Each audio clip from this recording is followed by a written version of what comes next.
Hello, everyone. I'm Small again. Hello, everyone, and welcome to the August 2025 wrap up. It's going to be a really fun time. We have some exciting movies and shows to talk about. But first, we got to introduce our crew. You might know him as the fourth boy of the week from last week. That's right. It's official Joey C. Hello, everybody. Welcome. Oh, hello. Hey, I was sorry I was camping out in my tent. Folks, how are you? Good to see you. We're happy to be here. We're camping out here in the room, and we're going to talk about some movies this week. Happy to be here, Tony. Okay, you were camping out in your living room. Just taking a little nap, see? Oh, okay. Joey, you got to be a little bit more professional, all right? When we do these streams, you got to be at your desk, light on, my professional microphone, okay? Ready to talk. All right, you got to put your arm down. Put your arm down. Right. You have to be a professional broadcaster, okay? And I know who can teach you a few things. Let's get Johanna in here. Hello, Johanna, from her fucking cell phone. God damn you. I'm trying to play Silk Song and you're interrupting me. You kick these broads off the channel for a month and then they complain. And then you bring them back and they're like, this is a burden for me. I think you should replace me with that Steve from Delco guy. Oh yeah, we learned on the Austin Powers episode that Johanna and Ian just have a group of young gentlemen living in their house. They're Joey, on the Eagles game right now. Joey, are you looking to move anytime soon? I am. You'll just wake up to the smell of pepperoni every morning if I live there. Yes. Back at it with another. Joanna, what was the last live wrap up you were on? I don't fucking know. Oh, that's great. I really. These should be the most important thing in your life. You should look forward to them. You should mark them on your calendar. I'd be like, I have a calendar, but I don't remember. I count down the days, man. Sorry, let me just got some fun stuff to talk about, but first, please consider becoming a Patreon supporter. We got some really fun stuff on Patreon. I put up a time-lapse video today of me building the set. I took it down to clean a while ago. I watched that. That was nice. I liked it. Thank you. And you might have noticed that, Joanne, I don't know if you've been paying attention. I have a Baywatch addiction right now. I was wondering. And all during the time-lapse video, you just see me watching Baywatch in the background. So I was talking to a fan of ours, and me and her were talking, and she mentioned that she used to like Baywatch. And I'm like, hey, you know what's funny? My TV has a 24/7 Baywatch channel. And I put it on to show her. I'm like, look how ridiculous this is. That was 2 weeks ago, and I haven't turned off the Baywatch channel. I'm watching Baywatch day and night. Just nonstop Baywatch over and over again. Speaking of, look what I found. You found it. I have your record down here. Your legend record. You better. Bitch. Yes, I've been watching Baywatch. Guys, I watched an episode the other day. A girl who's been on the show for 3 seasons finds out that another lifeguard failed to save a guy. And it apparently is news to her that sometimes people they're saving could die. And she starts to have a mental breakdown about it. And I went, you're a lifeguard. Why is this new to you now? Yeah, it should be common knowledge. 3 years. This shouldn't. How did you pass the test? Now you got to do a whole live show on what the worst Baywatch episode is. What's that, Joey C? You want me to review all 10 seasons of Baywatch and Baywatch Hawaii and Baywatch Nights? Let's do it. Let's do it. No, I still need you to watch that Sex and the City spinoff because it's so bad. They canceled it. So bad. They canceled the Sex and the City reboot, and from what I learned, they ended it on their terms, but it was supposed to end this way. It was canceled. According to the Fox News screen at my gym, it was because of woke. Which I say that's honestly, I'm not kidding. So you know that meme where it's that friend that's too woke? No. It's that, but worse. But so anyway, so bad. So what was I saying? Yes, Baywatch time-lapse video. There's a time-lapse video up. I just shot some bonus episodes. I'm working on some. I might be working on another commentary track album that I might spring on you guys. I need both of your help for that. So yeah, consider becoming a Patreon member, even if it's a free Patreon subscription, because then you get the podcast feed on there with links to where you can watch the videos. It's all neat and tight in one little place. And if you subscribe for $10 every few months, you get a new item. Everyone's been getting their mugs, their Tony mugs. Did you guys get your Tony mugs yet? No, I'm missing it every morning. I pour my coffee. Wow. Yeah, why don't I have a Tony mug? Probably because I gifted you guys subscriptions. I think that's why. Yeah. I don't even have one. Like, what the fuck? How do you not have one? Yeah, I'd be sipping on it because every they don't morning. send it to me. They send it to patrons. I don't know if there's a sample option, but Prison Mike gets them, so I get to see the evidence that they all exist. I was actually there when he got the mug. I was like, nice. Oh yeah, me and Prison Mike. We Joe from Movie Dumpster got me the Jason beer, the new Jason ciders for that terrible short film they put out. We got to test them on the second channel. It was a lot of fun. So yeah, become a patron. If you want to test some stuff out, shut the fuck. If you want to test some stuff out, you can buy a commentary track, see if you like it, and then become a patron, and you can get all of them. Yeah, there's a lot of fun stuff. Before we get into the reviews, though, Joey C, what's the name of the game? Well, Tony, Johanna, the name of the game for the live episodes is Super Chats, folks. If you want me or the crew to whisper sweet nothings to you, send a Super Chat, and we'll do it. No questions asked. Within reason, folks, this is the internet. If you want to see Tony do the Austin Power dance, if you want to see Johanna threaten Tony, if you want to see me flex, you know what to do. It's funny you mentioned the Austin Powers dance. Apparently, Adam's chat super chatted him enough to make him do a whole cover of St. Elmo's Fire. And on his Patreon, he recorded himself singing St. Elmo's Fire with the wig on and everything. He sent that to me. And I'm like, you're just a shill, a dancing monkey that'll do anything for money. And then I set my Austin Powers video. I went, I am too. I bet he moves his hips, though. Oh. I bet he moves his hips, though. Are you complaining about I don't have enough hip dancing? What? You can't. So the Austin Powers dance, you're supposed to like twist a little bit, and you weren't doing shit. Well, it's behind the video counter. You know, you can see. Don't defend him. I don't have pants for. I maybe at one time that costume had pants that came with it, but I lost those a long time ago. So it would have looked stupid. It would have looked stupid, and I don't want to look stupid when I do an Austin Powers dance. All right. Yeah, you don't want to look stupid. Cool. Oh right. God. Anyway. First up on the list is Clown in a Cornfield, which is based off a book. Actually, Johanna or Joey, have you gone to Monster Mania with us? No. Wait, you haven't. Oh, no. I went to VHS Fest. Yeah. One of them. I can't remember. Too many games you came to. Yeah. Oh, yeah. Yeah. I think one year at Monster Mania, the writer of Clown in the Cornfield had a booth. I think Lena was telling me because she saw this in theaters. So this came out in theaters a while back, but it just hit Shutters, which is why we're including it this month.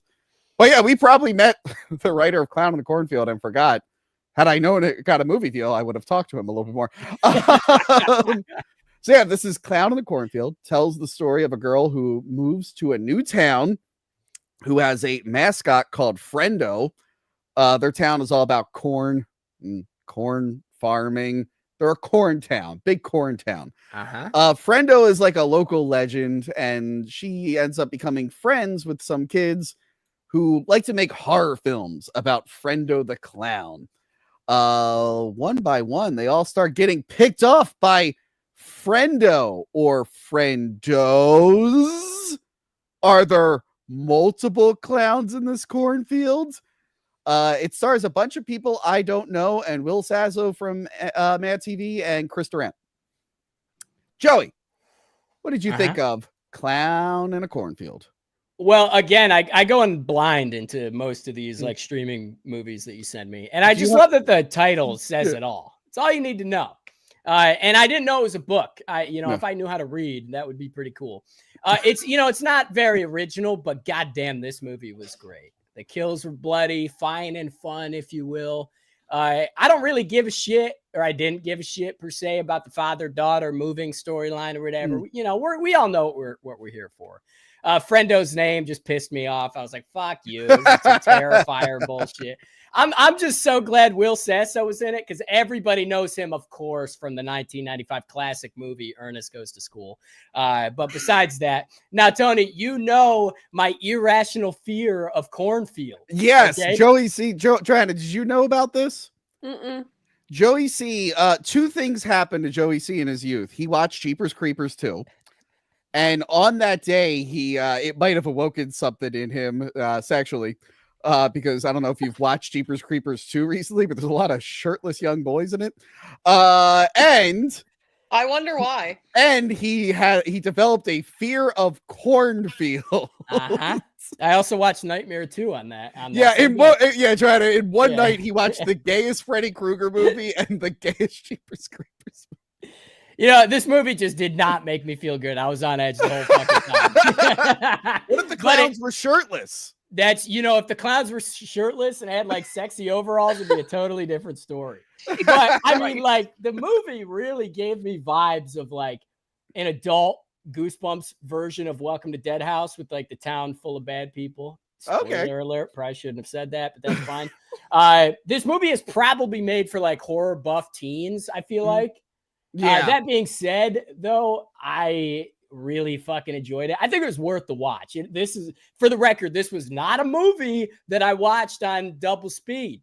This was a normal speed movie, and boy, did I enjoy it. It wasn't so bad in the not so perfect world of modern. Joey, we don't get early screeners from Shudder. Okay, it was a problem when you did it with Screenbox. I don't know if you know this, but Screenbox was sending us early screeners. And the two we reviewed had Joey and Crystal and Gil going like, yeah, I watched it double speed to make it go faster. And I went, you sons of bitches. They're sending us early screeners. I'll get that sponsorship. The screeners have become more infrequent. Thank you, guys. I get one like every few months now. Thanks a lot, guys. I'll convince them. Johanna, Clown in the Cornfield. You're probably holding back all your opinions. You just want to get them out there. What did you think? I didn't watch this shit. Okay, so Clown in the Cornfield, I actually had fun with it. It was sort of generic, not in like a bad way though. The characters were fun enough. They weren't like bland, really. So I was invested in the girl story. I actually didn't mind the father-daughter story. I thought that was fun. The whole thing with her learning how to use the stick shift actually came into play at the finale, which I thought was really, really clever. The cast is solid. Chris Durant, I don't know. In the same year, he goes, or no, that was probably, so within 1 year, he's like the main bad guy in Planet of the Apes 4, and then he's the main bad guy in Clown in the Corn. Yeah. That guy just do fucking anything. It's a really good time. I was not expecting the one twist where there's multiple clowns. When they came out, I was like, wait, what the fuck? What's going on here? And without spoiling too much, it gets a little hot fuzz at the end. A little what was that famous book, The Lottery, I think. They borrow like a plot point from other movies. But overall, very, very solid indie horror film. It looked great. It flowed really well. It wasn't like they didn't do any cheap low budget stuff where they hide the gore too much or just insert kills were good too. Yeah, I thought the kills were solid. The kills were solid. It was exciting. Somehow there's 3 books in this series, and I think there's one more being written now. So, but the way the movie ended, I'm like, where do you go from there? I have no idea. I don't know how you replicate this whole situation in another town, or how do you bring it back? It's a little confusing how they're going to do a sequel. But overall, really, really good time. I know some people were hit or miss on it, but I've seen a lot of bad slasher films. And when it comes to bad indie films, if you watched our 28 Days Later episode, the 28 months after. I think watching this after 28 months after was a good idea because this looks so much better by comparison. Well, surprisingly, I watched it after a certain movie that we're going to talk about. So I was worried. I was like, oh, fuck, how do you fucking follow this up? But it was fantastic. I loved it. But yeah, if you have Shudder, I suggest definitely check this out. And it was cool. Like going back a little bit, I missed this. They did like a whole drive-in thing for one weekend only. It was like drive-ins nationwide. We're playing Clown in a Cornfield. I'm like, oh fuck, I that's cool. Went to cool. one of those. But yeah, I don't know if it was at Mahoning. If Okay. it was, I missed it. If it was, I missed Well, it. it says I didn't nationwide. see anything. That's in the nation. I'm Yeah, just saying what they said. Is Mahoning? This is May. Is Mahoning open in May? Maybe they are. I don't know. Anyway, I will be at the Mahoning September 14th for the punk rock flea market. Check me out there. So yeah, Cloud in the Cornfield, highly recommend it. I mean, there is some wokeness in it. There's a lot of wokeness in this. What the fuck are you talking Go about? woke, go broke. Are you shitting me? Now it is like the one woke thing where, like, I mean, it was That one woke friend. yeah. There's some gay propaganda in here, son. No, and I there's- don't fucking like that. So you know how like a lot of things these days are like we have to just shoehorn a gay character in, we just have to do it. I'm still on the fence if this is an example of that or if it was just a clever twist. Because even I was like, oh, that's why that was happening. How did you feel, Joey C? I ask for no reason in particular. Am I the token gay character? I'm talking to a woman right now, I'll have you know.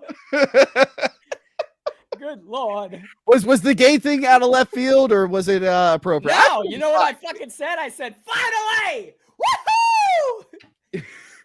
You're like, No, finally, that's it. Jeepers Creepers, they were pretending they weren't gay in that cornfield, so it must have been so refreshing. Yeah, fuck yeah. Finally, someone's saying the quiet part out loud. You go in a cornfield, you boy. come out gay. Yeah. So yeah, if you're gay and like to hang out in cornfields, check out this movie. Next up, Joanna, have we sold you on the movie, or are you gonna go? You gonna go see Clown? No, in actually, I'm gonna go watch that fucking movie. It fucking rocks. Joanna's like, I thought I was bi, but it turns out I am lesbian. This movie really changed me. Next up, Wednesday, season 2, part 1. Part 2 came out today, right? I think it came out Yesterday. yesterday. Yesterday. It's Yesterday. Wednesday. So we will come back next month and we'll finish our review of Wednesday. Hell yeah. Yeah, Wednesday was a huge success a few years ago. Really blew Jenna Ortega up. That was kind of like the height. Like it was like Scream, X, this. She was in other stuff too, but this was like when she like I think that was like early on. You and whatnot. season 2. It put her on the map. Yes, She was in You. I forgot about that. she was also the voice of a character in Jurassic World Camp Cretaceous. Wow. I don't think they brought her back for the spin-off show. I think she's a little too big to be voicing characters in Jurassic World cartoons. So yeah, this was the new season. If you were on the last wrap-up, you would have saw that me and Prison Mike got to see the first episode a few weeks early.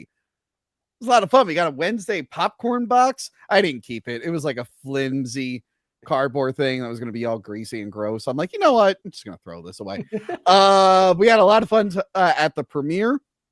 So this season does something that I think the last season was lacking. It has I don't know if you heard of these characters. It has the Addams family in it. Are you aware of these characters? The Addams family? Mm-hmm. I've heard whispers of them.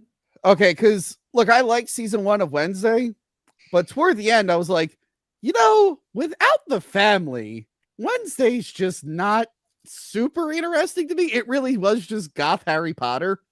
And the romance is weird. Romance was weird. Luckily, this season, the family moved right next to the school, and Pugsley's in the school. I'm like, oh, sweet, we're actually getting Addams family shit. And I love Louis Guzman as Gomez. I love him as Gomez. How do you feel about him as Gomez? Oh, he rocks. He's got the swagger, man. Yeah. I just love he looks like more of the animation style. Huh? Didn't you not like him at first? No, I think I was fine. Oh no, it was what's his face as Fester. I didn't like what's his face as Fester. Okay. That was the one I didn't I like. thought you didn't like this actor. I think that maybe that's what I'm confusing. Guzman? No, I like that actor. Yeah. Maybe I'm confusing you with someone else. Yeah, maybe. Some other hairy Italian. What racist are you confusing me with? What the fuck? fuck? Anyway, I like him because he looks like the classic Gomez. Because everyone imagines Gomez as handsome because the '60s show and the '90s movie, but it's like, and Tim Curry played him once in a movie that's not good. But I'm sure if Joey C saw it, he will have you know that Addams Family Reunion is a classic. Classic. Really? It's such a classic. It's unbelievable. I hate you so much Fucking love sometimes. that movie. So much sometimes. So I like that he's more traditional Gomez. Actually, Fester didn't bother me. Who plays Fester again? Sorry, his name is on the. Fuck, who plays Fester? I don't fucking know his name. He's like famous comedian. I don't pay attention to half Fred something, right? Wednesday Fester. T something. Something. No. Fred Armisen. From Portlandia and Saturday Night Live and a bunch of other stuff. He was actually good this season. All right, so this season, basically, she's back at school. She has a stalker. She also has a bunch of fans who worship her because she saved the school last season, including this invisible lady who turns out to be a stalker, but not the stalker who's stalking her. She's working with her psychic powers. Oh, new head of the school, Steve Buscemi. Stealing the show for me. Mm-hmm. You look alike. Oh. Me? Oh, come on. Me and Steve Buscemi? Vagina eyes. Tony. That's crazy. The internet, we're getting a lot of rain in our area here. Maybe she'll come back. Joey, what did you think of Steve Buscemi? Because one, I didn't know he was in this. Yeah, I had no idea he was going to be in it. Oh, good, you're back. I didn't know he was in this. I was in the theater with Prison Mike, and he showed up on screen. I was like, Steve Buscemi's I know. I literally had the same reaction. I was like, oh my God, it's my man. It's Donnie himself. He's clearly going to be the bad guy or a baddish guy. I fucking love him. Joanna, how do you feel about Steve Buscemi so far? No, I like him. He's fucking hilarious. Yeah, I like him. Fucking rocks. I love this whole subplot. Pugsley has a pet zombie, Slurp, Yeah. who's like a previous student from like in the past. It's so gross. And they're trying to keep him under control. I think he kills Anthony Michael Hall. He kills poor Anthony Michael Hall. So Pugsley's dealing with Slurp. Wednesday's trying to figure out who's stalking her and who's trying to kill her friend. So Enid is at risk. She has a psychic vision that Enid will get killed. I love the beginning with Haley Joel Osment. Yeah, dude, it's so fucking good. I know that was like the teaser, so like I knew it was coming, but oh my God, I loved it. I could have watched a whole fucking show of that. Yeah. Did you guys see Haley Joel Osment get arrested earlier this year? Yeah, just recently. Yeah. That was really funny. It was kind of funny. Okay. I'm just sorry. If I'm going to get shit-faced drunk, I'm not going to a ski resort to ski. That's just not me. And I'm definitely not going to do anything that would show that I was drunk at a ski resort, so I end up getting arrested. And if I was to get arrested, guys, I wouldn't say anything. So yeah, her psychic powers are growing. She's using it to stop crime. She's using it to find out who is going after her. They circle back to this guy, the Hyde from last season, who was recently Muse in Daredevil Born Again. Joanna, why are you grabbing your mouth? Are you okay? Why do I ship them? It's so bad. That's like, so toxic. Wasn't he? Sorry, I forget a lot of the first season. Wasn't he like emotionally manipulated by Christina Ricci? Yeah, something like that. maybe if he had a good owner. So you just like that it's a hairy man beast who will just take I'm a monster your fucker, okay? Leave me alone. Is he hotter like I this can or as fix the it. Hyde? Is he hotter as this or the Hyde? Which one do you like more? As this, I like the whole unhinged look. Did you watch Daredevil Born Again? Yeah. Yeah, he was pretty good in that. He was pretty good in that. Like, of course I watched that. I didn't know if you watched it. Come on. I assumed you stopped watching Marvel because it's woke like the rest of us. You Yeah, but complained one of my about it man enough crushes in is in private it. text messages. You're like, She-Hulk One of my work. man crushes is in it, though. Who? There's a lot of men in that show. Which one? The bald one. Vincent D'Onofrio? I've told you. Oh my God, she went through another tunnel. Hey, that storm is pretty bad. What the fuck is wrong with that lady? Hater. Christina Ricci's back. I didn't think she was going to come back. They gave her an unfortunate wig. So she's back as a bad guy. Overall, I'm enjoying this season more than season 1. Because again, season 1 turned into just goth Harry Potter. This is still goth Harry Potter. But the family being more involved is making me like it more. Like, I think, like, now that, because Fester was just in 1 episode last season, I think, right? Yep. And then there was the whole mystery with Gomez. Like, did he kill that guy? Like, they weren't around enough. But now that they're there, I'm like, this is feeling a lot like Addams. Like, I think it's also helping that I'm also watching a lot of the original Addams Family, like on Tubi. So maybe that's helping me. When I'm not watching Baywatch on a loop, I put on Addams Family, guys. Classic. Guys, you know I've been single for almost like 5 years. Can't tell. You're doing You great. can't tell. You're doing great. There are signs that I've been single for almost half a decade. One of them is that I'm watching Baywatch on a loop. Can't relate. It's been over 7 years for me. Wow. Joey, are we gonna be okay, Joey? No, I don't think we are. Joey, I believe in Man, you. you're supposed to motivate me. Tony, I'm losing hope here for the both of us, bud. It's bad. Oh God, kill me. It's gonna be good, man. We're gonna win it. We're gonna win. I hope so. I fucking hope so. I can't take it anymore. You two Gonna can eat my sorrows away. Yeah, I was gonna say, are we gonna have a Saving Silverman moment? You want to be gay with me? Yeah, no! That's exactly it. Someone's gonna bring it up. I don't know who. So, Joey, how are you feeling overall on season 2 so far? Is it a win for you? Are you gonna watch the second half? I think I'm gonna watch the second half. The first season was way more exciting for me because I was the lead. I covered it for a company who shall not be named.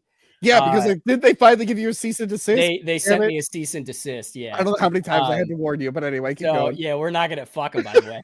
You can fuck right up.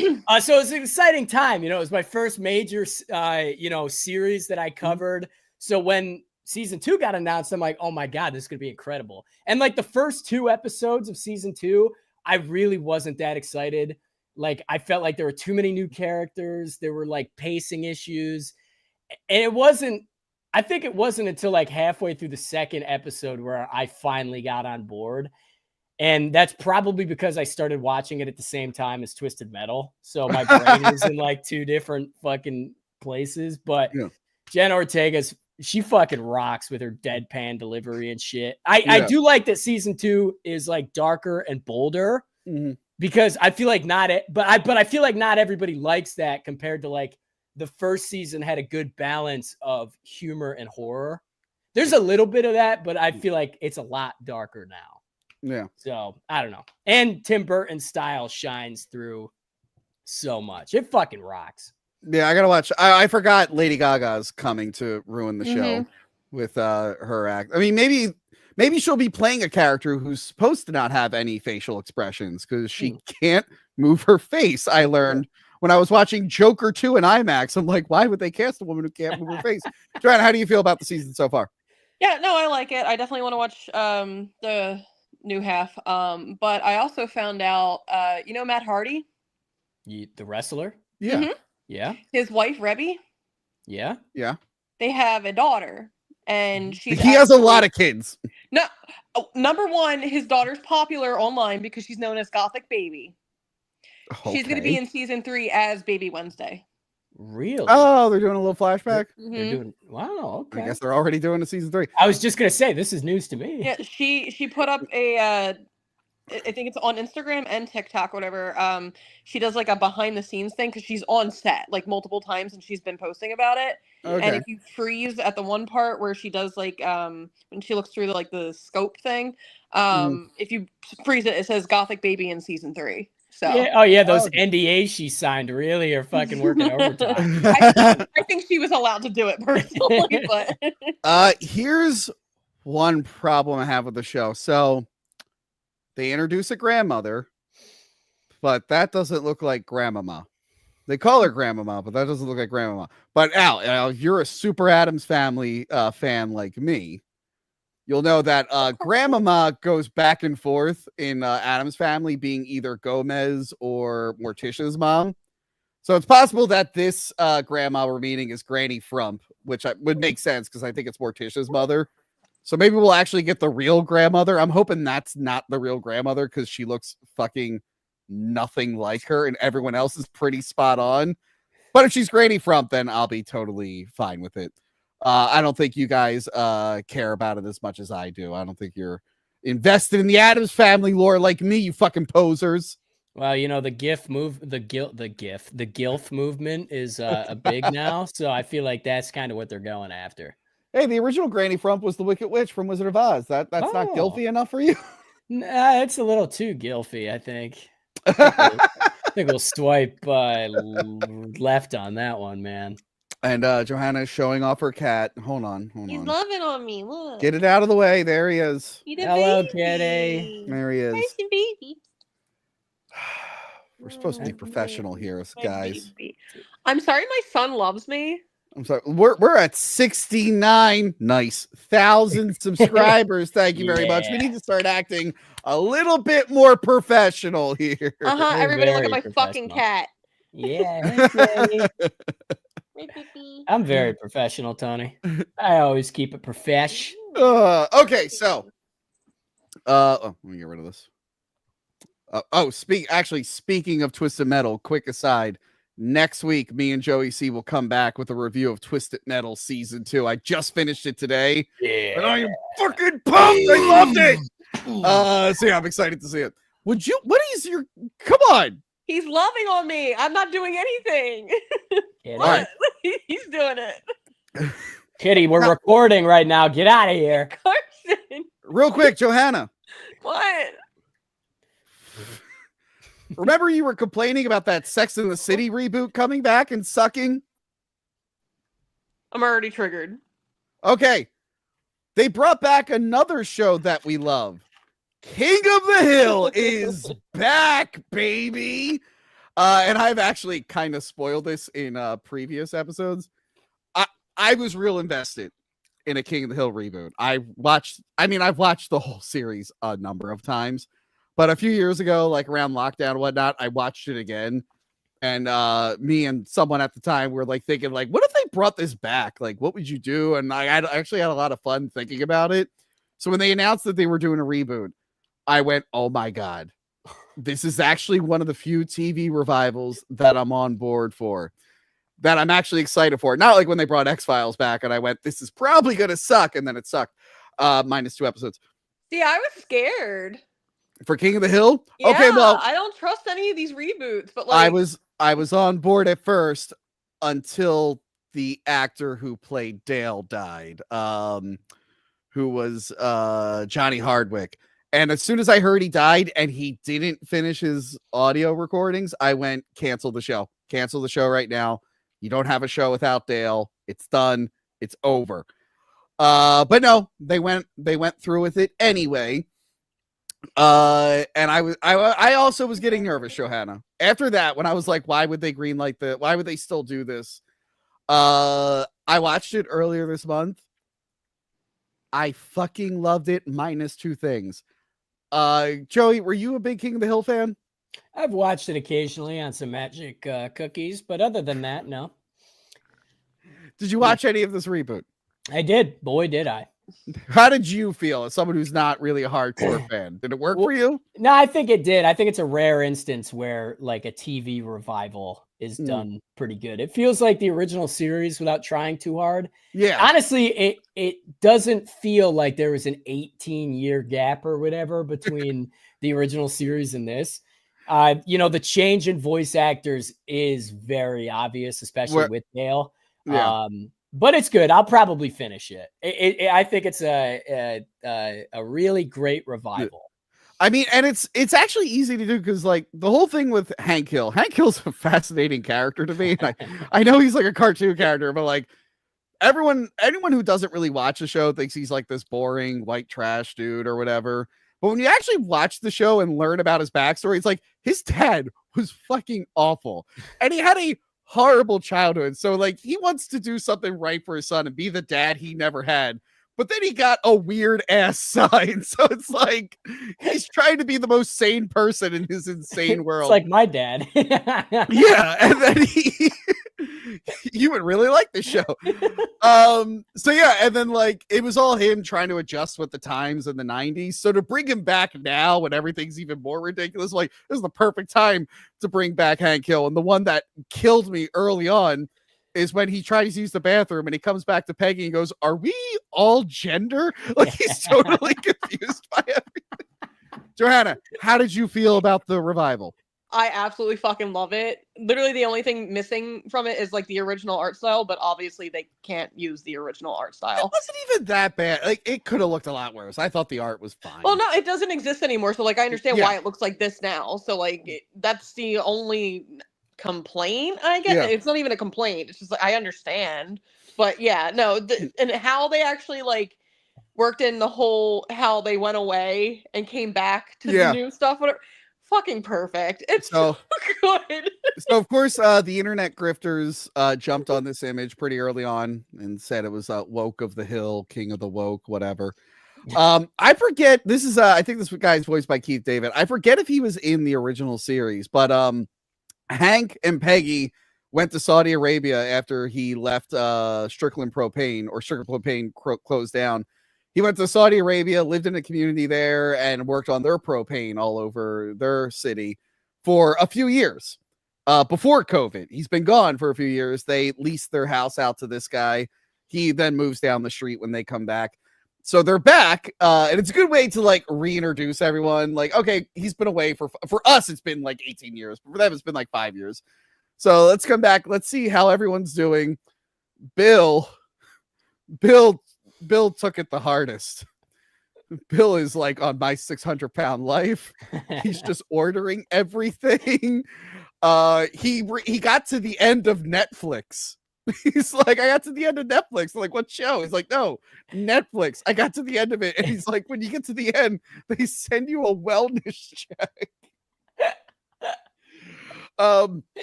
Boomhauer, classic ladies man. Boomhauer is now sandbagged with a lady and her kid. So that was like a pretty fun dynamic. They didn't do too much with Boomhauer. Not that they should. He was kind of. By the way, I forgot the official last episode of King of the Hill, not the con one because they aired them out of order. The official last episode of King of the Hill, they finally revealed that Boomhauer was a state trooper this whole time. You see the badge on his dresser. It's like, oh, is that how they got out of trouble all those times? He was a state trooper. So yeah, I was fine with them kind of glossing over Boomhauer. Dale became the mayor. That was my favorite goddamn thing. Things got so bad that Dale became the mayor. But yeah, I love seeing where all these characters were. Bobby is a chef. He has an Asian restaurant. He tries to fusion. Yeah, Asian fusion restaurant. He's still hung up on Connie.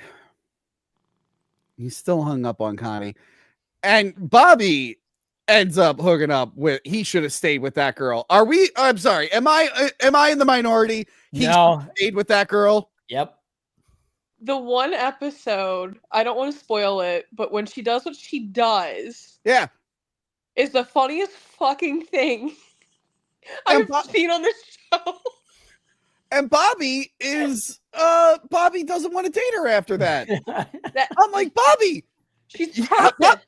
I'm like, Bobby, you hit the gold mine. You found a girl who likes her dad. Very rare. She loved her dad so much that she shits on what's-his-face's desk. I was trying not to say anything. I'm sorry, I have to say it. She does have the shaved head. They're in college. Well, he's not in college, but everyone else is in college. And I love that they're calling Connie out on her shit because she's like, I'm Polly. And they're like, oh, yeah, so they can do a side fuck. Whenever people tell me they're poly, I'm like, oh, be an adult and just cheat. What are you doing with this shit? Like, just be a real adult here. Just cheat like an adult. You didn't even say that. You were like, oh, maybe I should have just labeled myself as poly so I could have gotten away with everything. I know, in college, that would have gotten me out of so many fucking jams if I was like, I'm sorry, I'm poly, and you're not really respecting my identity. Why are you mad at me that some girl's blowing up my Facebook wall? Instead, I had to disable my Facebook wall. Anyway, that was college Tony. Very different person, if any ladies are watching. I'm a different man these days. Connie fucking sucks. She got worse, and I was so upset that Bobby was still lusting after her. I'm like, Bobby, let it go. She's terrible. Give it up, man. Yeah, she's I love Bobby though. She's with Tedo Sana-san's son. It's like, oh, come on, no.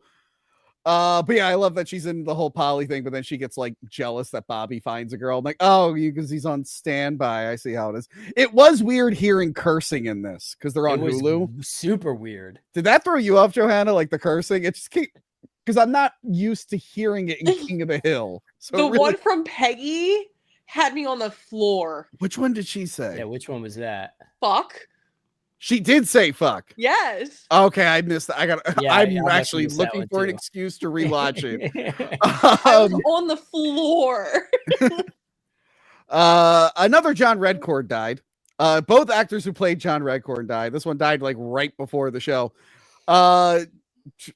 Did Johanna just die? What the? No, okay. I have my phone down. My other arm is like stuck behind the freaking cat because he wants to like cuddle time. I was wondering with the reboot, are they finally going to reveal that John Redcorn is Joseph's father? They didn't, and I love when Dale says something like, "Oh, you're going to give that to Peggy?" And John Redcorn goes, "I've been giving it to Peggy for years." Also, it is funny to see age finally catch up with John Redcorn. He's like balding. He has the gut and everything. So yeah, they're still at it, those two. So yeah, again, sadly, Johnny Hardwick died. So in his place is Toby Huss, who we're actually going to talk about when we talk about Weapons. He was in Weapons. Toby Huss got to do Dale, and he does an okay job. It was okay. I feel like they should have found someone who could do it perfectly. How did you feel about Toby Huss doing the voice? It did throw me off a little bit, like because it goes back and forth for like the first 3 or 4 episodes. It does until he like gets a hold of it, sort of thing. Well, no, it's because it is the real one and him, and I think midway through the season I didn't know that. Yeah, they went back. They went back and forth. That's why there's one episode that ends with a title card that says "In Memory of John Hardwick." I think that's the last one that uses his recording. Yeah, because I thought it was weird to do it in the middle of the season, but I'm like, oh no, he did record for a little bit. Joanna, what were you saying about it? Were you on board with it, or was it just too? No, that it also threw me off for a little bit because I was like, oh, is it the new guy? It sounds like him, and then finally it kicked up, and I was like, oh, okay, now I hear it. Now I know what you're all thinking. They're like, Toby Huss did Dale. Man, he must have been doing double duty because he also does Khan. Right. Nope. He didn't come back as Khan. And to their credit, they do make a joke early in the season. They're talking about cartoon characters who wouldn't be voiced by the actors. They're like, yeah, you couldn't do that today. And then several episodes later, we get Khan voiced by who gives a fuck. He sucks. The Khan voice didn't even try to sound like Khan at all. Not at all. To the point where it was like, it was just one episode. I'm like, just don't have fucking Khan in the show. Khan moved away. Whatever. Khan moved away. He's gone. Khan moved away. Who fucking cares? Instead, we got to watch this episode with Khan, and the whole time you're like, that's not Khan. And then you see Dale, and you're like, I know that's fucking Khan. Why isn't he voicing Khan? Like, I get it. Look, different times, whatever. I feel like there should be a loophole. Like, all right, you did it in the 90s. You get to still do it now. Did it ruin it for anyone else? Am I racist? What's going on here? No, I don't think you're racist per se. It definitely threw me off a little bit now that you mention it, thinking back. Yeah. But if you had no idea, like if you were a casual fan and you just had it on in the background, I think it'd be all right. Yeah. No, you would notice. You like this new Khan, Johanna? Say it. Yeah, I know it's bad. It's bad. Just say the white guy did it better. Say it right now. I'll full screen you. I'm gonna film everyone it. can Say clip it. Say the white guy did it better. He cuddles. He cuddles. Johanna, you know that I have a personal attachment to this because I played a horrible Asian stereotype in high school for the Anything Goes play. I'm so sad the tape got fucked up when the original like official recording happened, because it's bad enough there's pictures of me, Johanna. That I'd be posting it everywhere. You can just post I posted the picture. You can still post the picture. No. It's the actual acting that needs to be posted. You know what's funny, Joey C? We learned at that time that a lot of productions or schools don't include the Chinese characters in Anything Goes, or they change them. Not our school. Our school was like, yes, we're doing the Chinese characters. And someone should have said, hey, there's no like Chinese people in the school to play these characters. And they went, I know, that Italian and that Ukrainian guy. Tony P. Tony, there were. Yeah, but they didn't audition, I think. Still. They didn't audition. What did you wanted them to force them into? I think that's worse. Stop them in the hallway. Sir, you wanted our asshole nun to be like, you Asian ladies, get in there. You're Asian, whatever. She's done worse. Yeah, she was terrible. I think she like watched me get changed into one outfit. I'm like, I don't think you need to be there for that part. Yeah, we gotta have a chat after this. I don't know if you guys are watching the Time Cop episode with Nostalgia Critic and Adam, but I mentioned that I went to an all-boys school, and at the very end, I'm like, so let's do Boy of the Week, and Doug just goes, what did they do to you in that school? And I'm like, what's wrong? What's wrong? Nothing. Khan sucks, although it was funny that he got divorced, and they had to hide the divorce. That was pretty funny. Couple episodes I liked. I liked the Alley Guys beer, the brewing episode. That was actually a lot of fun. Because the whole like struggle Hank has now is, what is he gonna do now that he's retired because he devoted his whole life to work? Like, what's he gonna do? I like the episodes with him and Bobby. I like how him and Bobby actually connected later in life. They go to that fantasy camp together. They find some common ground. So I like the beer episode. I love them hunting the hogs. I thought that was actually a fun episode. I don't know if you know this, but in America, we have a huge problem with wild hogs, and we have to kill all of them. It's like a huge fucking. Were you aware of this, Joey C? No, I didn't even know we had them over here in America. Oh yeah, it's a problem. It's a problem. I've seen the memes. Oh, there's so many memes. There's videos of people like capturing and killing them and stuff. It's become like a whole thing. Yeah, am I in fucking La La Land over here? Dude, if I see a fucking hog like walk by my little hot dog stand on the corner, I'm gonna be fucking furious. You did fall for some Tony propaganda, so that is true. I just fucking assume that everything Tony tells me is the truth. Here we go. The U.S. faces that's your first mistake. The U.S. faces a severe wild boar feral hog problem due to their status as a destructive invasive species, with populations exceeding 9 million in 39 states. These animals cause Joey, it's a problem. These animals cause an estimated 2.5 billion in annual damage to crops, livestock, property, and ecosystems by rooting, consuming native plants, and spreading disease like tuberculosis. Spreading disease. Control efforts focus on public hunting, trapping, fencing, and targeted removal programs to manage their rapid reproduction and harmful impact. So I like that they start like a whole like business, and they put it on like the stock market, and then and this again, now that I'm an adult, as an adult, I relate more to some King of the Hill stuff. And since this is a new one in my generation, I relate more to purchasing a stock on an app right before it plummets. I've been there. Have you been there, Joey C? I've been there. Oh man, I've been there a million fucking times, dude. Where people told me to buy early, and I went, okay, it's looking good. Let me buy it now. And then the next day, it's like just in the shitter. I'm like, why did I do that? Why did I do that? Just buy index ETFs. That's what I've learned in the last 5-6 years. I got a little carried away with COVID, just buying whatever. And I'm like, index ETFs, they're safe. They only go down when the whole market goes down. Other than that, they're slow and steady. So invest in that. Stay away from wild boars. They'll spread disease and bacteria like my ex-girlfriend. And then we got to, decrease the population. You wanna go in more detail there? What the fuck? No, Was that? last time I went in more detail on the internet, I got a cease and desist letter. But I realized there's a clip, a picture that I didn't include. Let me see if I can find it. Did I save it to a different thing? Come on. Where the fuck is? Okay. My favorite episode, Joey. I don't know if you got to it. Johanna, are you? What the? I had to bribe my cat to get the fuck off me. Okay. I think you can guess what my favorite episode was. It was the Manosphere Andrew Tate one. Oh my! Of course.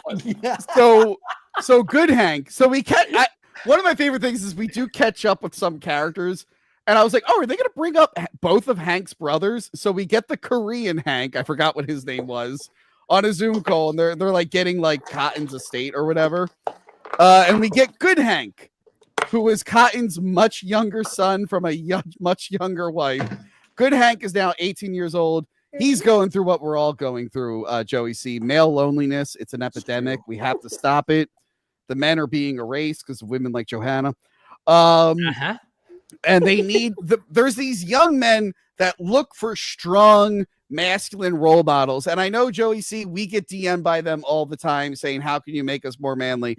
But sometimes they go to people like Andrew Tate, or remember the guy who did the Jacked Brunch? Do you remember that? Oh, yeah. I think that's the one you sent me videos of. Yeah. Yeah, the one who was just like, Jacked Brunch. I'm going to teach you how to be a man. And then they were like, hey, this guy did a lot of gay porn.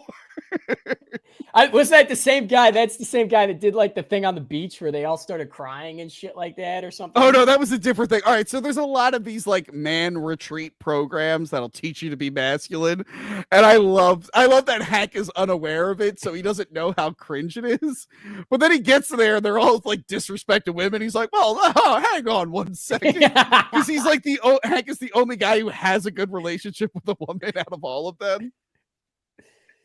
And I loved it was Diedrich Bader as the voice of the asshole guy. It was my favorite episode. Making fun of the Manosphere grifter thing is one of my favorite stuff. Because young men do need a lot of help. Women are ruining their lives, and there's these assholes like Andrew Tate that are trying to lead them astray when they should just be watching Hack the Movies instead. It's right? true. It is very true. Johanna, what would be better for young men in America? Signing up for Andrew Tate's sex trafficking ring or watching Hack the Movies? Watching Hack the Movies for Joey C. That's fucking right, baby. The now you're talking. Man on Hack. The internet at that place is just ridiculous. So, Johnny, you got to call your Comcast or Verizon guy. I don't know what's going on. That's over a there. big tunnel. Overall, other than the one actor dying, so he can't do it, and wokeness not giving us a real con. Other than those two things, I could not be happier with the new King of the Hill. I fucking loved it. I hope they do more seasons, to be honest. I'm sure because there's a lot of shit you can make fun of, and I think they only did like 8 episodes or whatever, or 14. I forget how much it was.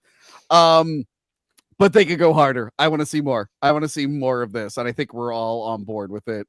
And I think they will, based on the recent South Park spike. So maybe they'll jump on board. I don't know. Yeah. 100% they need to do more of it. But now we're at the mid-show thing. Let's do some mid-show super chats, shall we? Yeah.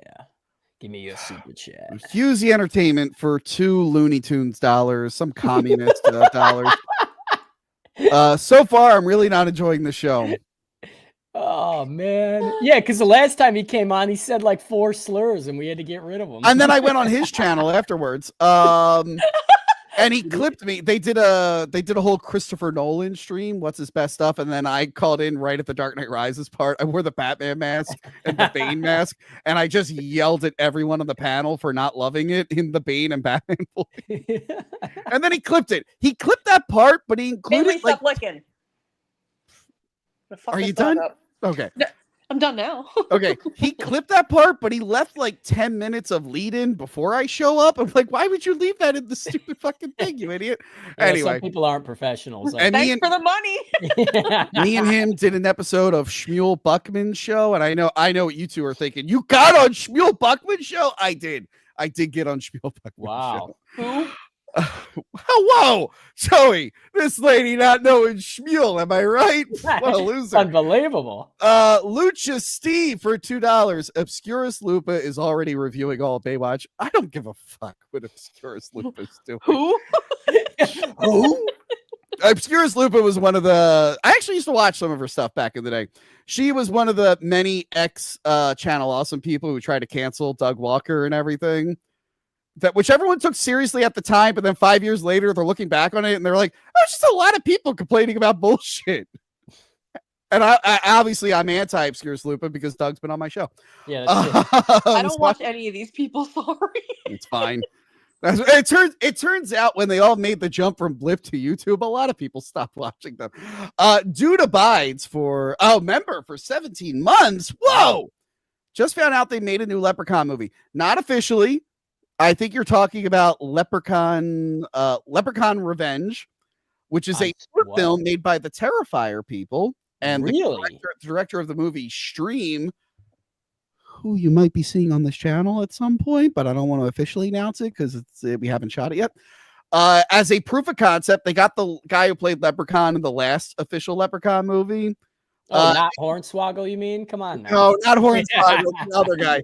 So they made a short film like what if they were to make Leprechaun, and it got some buzz around it. Warwick Davis approved of it. Where is it? It's just on YouTube. I did a video sharing my thoughts on it, and since Joey C didn't know it existed, that means that video didn't do super well. But you should definitely check it out. Go back and rewatch it now. Andrew Kern, who does a lot of the artwork for Mahoning Drive-In, he actually did the opening title sequence for it. He actually told me he was involved with this. So I'm like, oh shit, I'll actually check it out.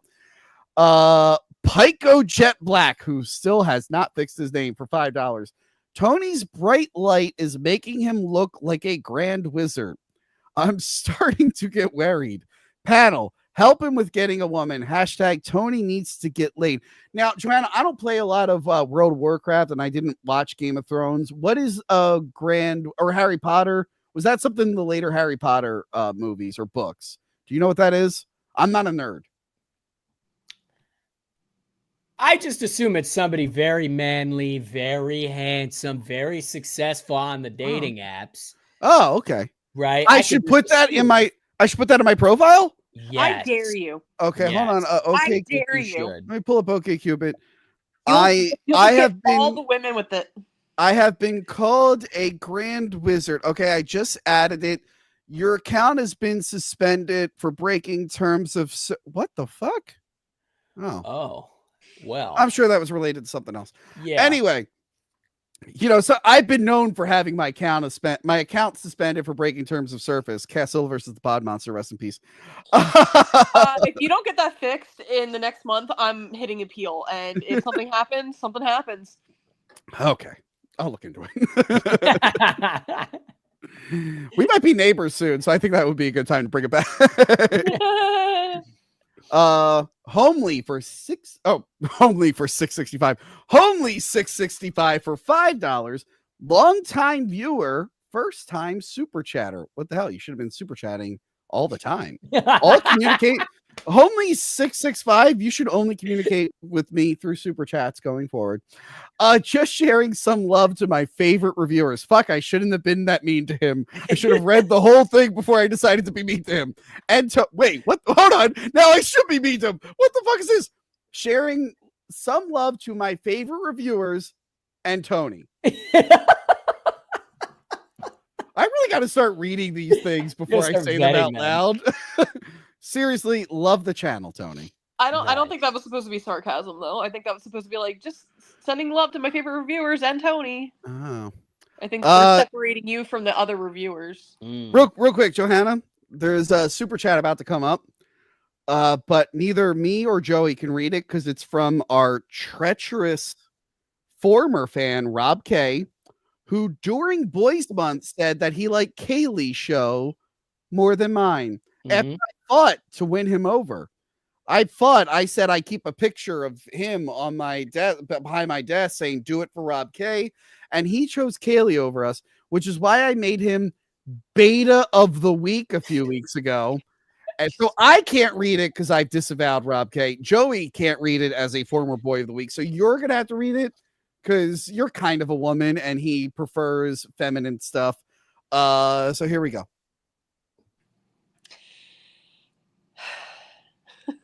Favorite Baywatch actress that isn't Pamela Anderson? I'd say Donna D'Errico. Did I say that right? Donna D'Errico. The girl who I was making fun of in the later seasons. What was her name? I'd say the one with the bikinis. Those are my favorite ones. Brooke Burns, right? I think it's Brooke Burns. But yes, Brooke Burns. Fucking blonde smoke show in the later seasons. God, I love bikinis. Of Baywatch and Baywatch Hawaii. Brooke Burns is the one to go to. Although I posted that clip of Pamela Anderson and her fake tits playing with a dog on the beach, and I'm like, how am I supposed to clean my room when there's a 24-hour Baywatch channel? Johanna, you want to weigh in? Who's your favorite Baywatch actress? The one with the bikinis. Good answer. I completely fucking agree with boobs. that. Yeah. God, I love boobs. Woo. Handsome Devil Audios for $2. Tony, how could you forget the Street Sets guy? Oh yeah, Fred Armisen was the Street Sets guy from I Think You Should Leave. Johnny, you watch I Think You Should Leave? Yeah. The one, remember he's trying to show his kids that he's tough, so he plays the tape of him beating up a guy on the street. Fred Armisen was the guy where he's like, it looks fake. It was supposed to look cool, but it looks like it's shit. So yeah, he's the Street Sets guy. Oh, Gil from One Take. Okay. It's supposed to be me, Gil, and his brother Daniel live recapping every episode of Alien Earth. But I learned a couple weeks into this that it's actually me and Gil or me and Daniel because they think the show is optional, apparently. Well, I'm in it for the long haul. Also, Johanna, next week, if you're caught up, feel free to join us. Yeah, I need to catch up really bad. Especially that last episode where it's just an alien isolation episode. It's pretty cool. Gil from One Take for $4.99. Or yeah. Tony, what advice would you give a budding young podcaster hoping to make it in 2025, asking for a friend, Daniel? Well, your friend Daniel, when I say, does my mic sound good? And he says, it sounds okay. He should be a little bit more clear because my audio is garbage in that last one. I had to do it at my sister's because the internet, for whatever, it wasn't even bad the other night, the weather, and my internet just had a bunch of outages. So I did it at my sister's and I used my Yeti mic and I wasn't close enough to it. It sounded really, really bad. But yes, every Tuesday after the show airs, tune in, have us talk about it live. And I put it on the audio podcast feed. So you get it the next day. Pico Jet, Jesus Christ, we're getting a lot. They're mostly Pico Jet Black. Pico Jet Black, Tony. Whenever you talk about yourself, it looks like you're getting freaky while your thin hairline exposes that wide load you call a forehead. Why?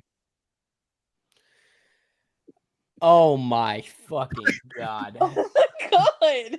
Pico Jet Black for $2. Why do people make fun of Tony's wide load face? Pico Jet Black for $2. Better lover. Tony Peluso or Hank Hill? You people spend real money on this shit. I can't. Oh my fucking God. You know what, Pico? Next stream, I think I might punish you. I'm not gonna read any chats that aren't $10 or above anymore. All right. Hey, what if he doesn't though? Yeah, I wouldn't test him on that. I don't know what to tell you. Lauren Schroeder for $5. Post 2021, Hank didn't mention the passing of his cousin Dusty Hill from ZZ Top. Other than that, I'm all on board for this reboot. Okay, they couldn't mention it. They didn't mention Luann or Lucky at all. Yeah. I thought they would at least say like what they were. I knew obviously they can't be on the show. Away. She's doing great business in like California or something. Like, how was their baby? How old would their baby be now? Probably still young though. Okay. Okay. Pico Jack Black, please review the Lethal Weapon movies. Jacques Turner. Fun fact, Phil Lamar played the black Japanese man in the episode, an homage to Samurai Jack. Oh, that's right. There was like a black Japanese guy in the King of the Hill show. I thought that character was a lot of fun. Pico Jet Black for $2. Johanna, please talk about your love porgs. I think that means porgs? love for porgs, but he said Or love of porgs. Do you have any creepy love porgs that I'm not aware of? No. Okay. Pico Jet Black for $2. Joey C. Show Tony's real muscles by flexing. Talk about porgs. Ooh, yeah, baby. Well, look, if you want to talk, you can talk about your apparent fake laugh at me, which never.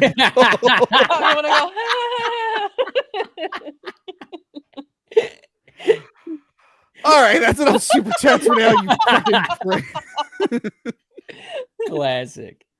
My other friends do super chats, and it's all like inside jokes and compliments and stuff. And I just mostly get one asshole pointing out all my flaws. How did I get so unlucky? What the hell? I love the rest of you, though. But Pico Jet Black, could you be a little nicer? I actually feel kind of bad. Oh my Next God. up, that one was like, whoa. Next up, the movie we were all waiting for. It was number 1 on our list. Lines Around the Block. Primitive War, baby. That's right. The Primitive War movie is finally here. It was based off a series of books called Primitive War. It stars Ryan Quanti. That's Jason Stackhouse. Jason Stackhouse from True Blood. And what's his face? Jeremy Piven is also in this. It's about a Vietnam army group that goes into a secluded area to look for some Russians. They look for a missing team, and they find out that they've stumbled on some weird Russian conspiracy that involves dinosaurs and prehistoric reptiles, because those are technically not dinosaurs. Dinosaurs. So it's army guys versus dinosaurs. You get some raptors in there. You get some real. Wait, go back. Yeah. Is there something in his eye? Yeah, he has a knife in the eye. That's like the main raptor. I bet you love him. Yeah. That seems hard to watch. I'm surprised you had to question me about that. That was like one of the main villains toward the end of the movie, which we all saw, but we'll get to you, Joanna. Joey C., what did you think of Primitive War? Yeah, Tony, it was in a lot of theaters for a long time. I watched it.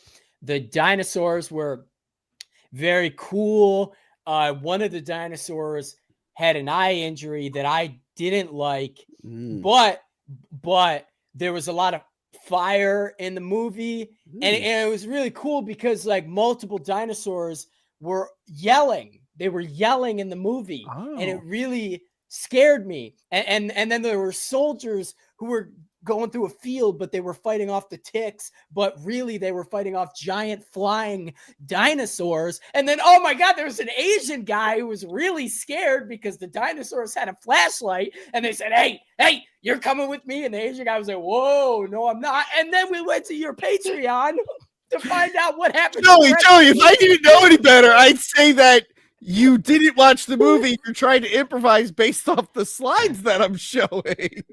No, I was so captivated by the dinosaurs yelling in the movie that it was really scary. And it was a big theater with a lot of people in there, a lot of showings of the movie. And it was just really scary. It was really good because the dinosaurs were really cool. Were there any other parts you liked in the movie? Yep. There was a part where a dinosaur ate Ice Cube, and then Ice Cube. Joey, you didn't watch the goddamn movie. You didn't watch it. What? Was it not playing in a theater near you? Was it only playing maybe once a day at select theaters or something? Why didn't you see Primitive War? No, I saw it. I just can't remember because there's a lot of scary dinosaurs. Joey didn't see Primitive War. I'm not falling for this bullshit. You really let me down, Joey. You really let me down. But luckily, one of my oldest friends, who I know loves dinosaurs, loves Spinosauruses. This is a big summer for you. You had like 5 Spinosauruses in Jurassic World Rebirth, and you got like 6 of them in here. Joanna, how did you feel about Primitive War? I didn't watch this shit. How could you not watch it? It was the best movie of the year. Okay, so you know what? Again, Johanna, big Jurassic Park 3 fan, loves Spinosaurs. You probably opted to see Jurassic World Rebirth instead. What did you think of Jurassic World Rebirth? Oh, I'm waiting for that to come on streaming. I can tell you all about it if you need to know. Just ask, and I'll give it to you. Do you not like the new, more accurate redesign of the Spinosaurus? Oh, I was fine with it. I've seen like cardboard cutouts and stuff in stores and stuff. I don't care. Anyway, Primitive War is all right. It's got a very generic plot. It's basically Predator. What the fuck? Are you kidding me? You better knock it the fuck off. There's Is there a dog in here? Stop that. He's feeding. He's Okay. feeding. What is this? Fucking Raoul's Wild Oh, you got Kingdom? water everywhere. Get out of here. I'm gonna give her a minute to take care of that. We'll bring her back in a little bit. Primitive War was okay. This movie was on my radar for a bit. I actually want more dinosaur movies and shows with a decent budget because we only ever get Jurassic Park. We like never get anything really good out of us other than like a sci-fi channel thing. So for me, this was like a big deal. I really, really wanted to see this. I am going to try to review it like properly in more detail in the future. I was talking to Movie Dumpster because I know they wanted to check it out. I was like, hey, no one on the panel was able to see the movie. So if you want to review it when it hits video on demand or streaming, let me know. Are you situated? You good? Yeah, he's just gross. Okay. Yeah, so I, for the most part, really like this. It feels like a very big budget sci-fi channel movie. The dinosaur effects, if you see the trailer, it's hit or miss. They're also hit or miss in the movie.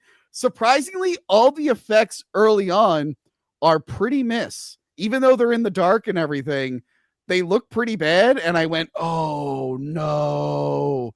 Oh no. But then midway through the movie and toward the end, I mean, there's like weird parts here and there. They actually get really good. I'm like, why did you front load this with really bad CGI when you had good CGI the whole time? Yeah, so it's a very interesting premise. I like the reason they do get dinosaurs in Vietnam. It was pretty clever, even if it was outlandish. They're mostly treated like real animals. The only problem I really have with this movie is that every like 10 minutes or so, they were like, how do we pad the runtime? Let's have all the soldiers shoot at the same 2 or 3 dinosaurs for 15 minutes straight and not hit any of them. There's like literally a part at the end where all these Russian soldiers are standing 10 feet in front of a T-Rex and they're all shooting at it at the same time with AK-47s. And it just doesn't hit. Not one bullet hits the T-Rex. I'm like, what the hell is going on with this movie? There's so many scenes where they're just shooting for long, which is great if you just want dinosaur action, but it starts to get repetitive and monotonous at a certain point. But overall, it was fun to see a bigger-ish budget dinosaur movie on the big screen.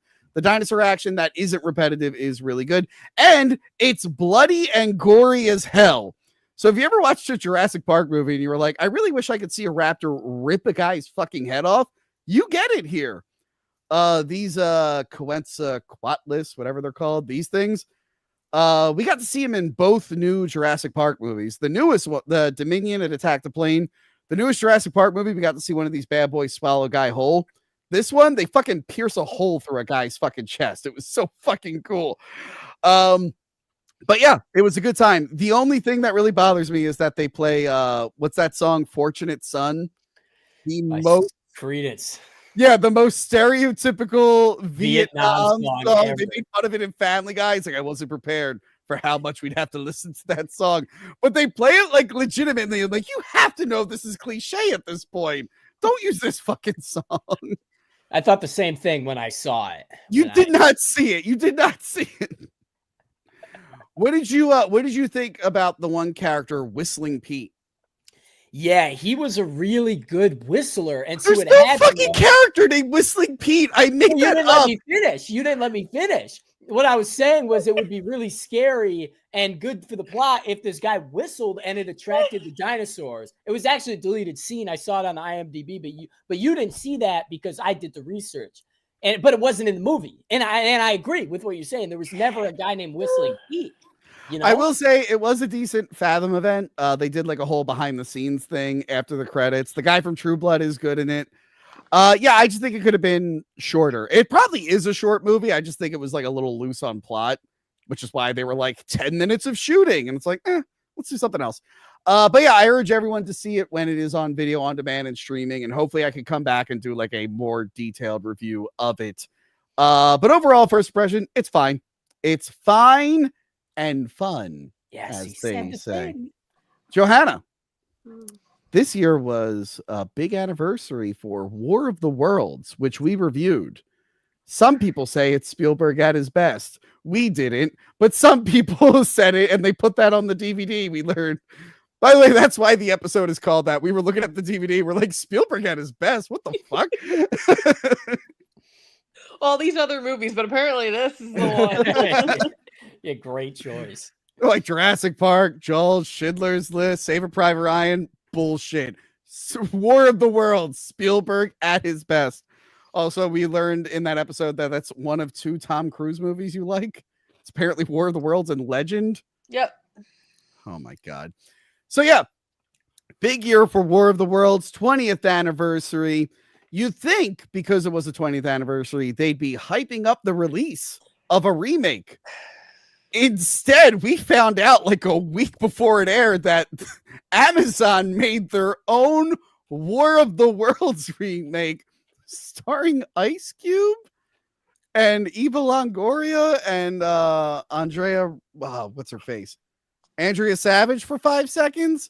So we have a new War of the Worlds remake by a major streaming company. And it's like, okay. I mean, there's been a couple War of the Worlds remakes. I didn't watch the one with the Twisters girl that I mentioned exist. So it's like, all right, here we go. It's a movie. It's not a series. Let's check it out. It's basically the same story of tripods coming to Earth and taking over. So much like Orson Welles took the War of the Worlds story and re-envisioned it as a radio drama, this one re-envisioned the story as a Zoom call. It was like Zoom, Skype, Skype, regular FaceTime, like yeah. Fox News, BBC, a bunch of other stuff. And on paper, that's a good idea. And actually, I can't talk about it, but Joey, you know, for me, a online recording set in one place is actually good news for me and something else I'm working on. Yeah. It was nice seeing a major studio take a risk on this type of format. I literally thought about that while I was watching. Yeah. Let's just say I hope other people do it better. This is rough. It's not good. Interesting idea, interesting experiment. It is so bad. And I've seen this done before, sort of. We were talking about, there's a movie called, it was a made-for-TV movie called Without Warning. Joey, have I shown you this? This is a good one we should watch. No. There's a lot of movies called Without Warning, but this one, it was a news broadcast telling the story of an alien invasion through a news broadcast. The mom from Malcolm in the Middle is like one of the main anchors in it. And it was kind of what this was doing. This like kind of sped up timeline of like an alien invasion. Really, really well done. This is done like shit. This is done just to show all the shit you could do with Amazon. And I was like, well, at least we'll get some cool alien action. The effect, Primitive War, which I guarantee you had a much lower budget, had better effects than this. This looked like Sci-Fi Channel, Asylum, like Atlantic Rim, and all those other like Sharknado type. It was like Sharknado type graphics. But I'm like, but this is Amazon. They're like a big company. And they made this wasn't like they purchased it. Amazon is integral to the plot. And it's like, why wouldn't they give this? I know they could do good effects. They do it like on The Boys and shit all the time. Why does this look like utter garbage? How did you guys feel about this? Yeah.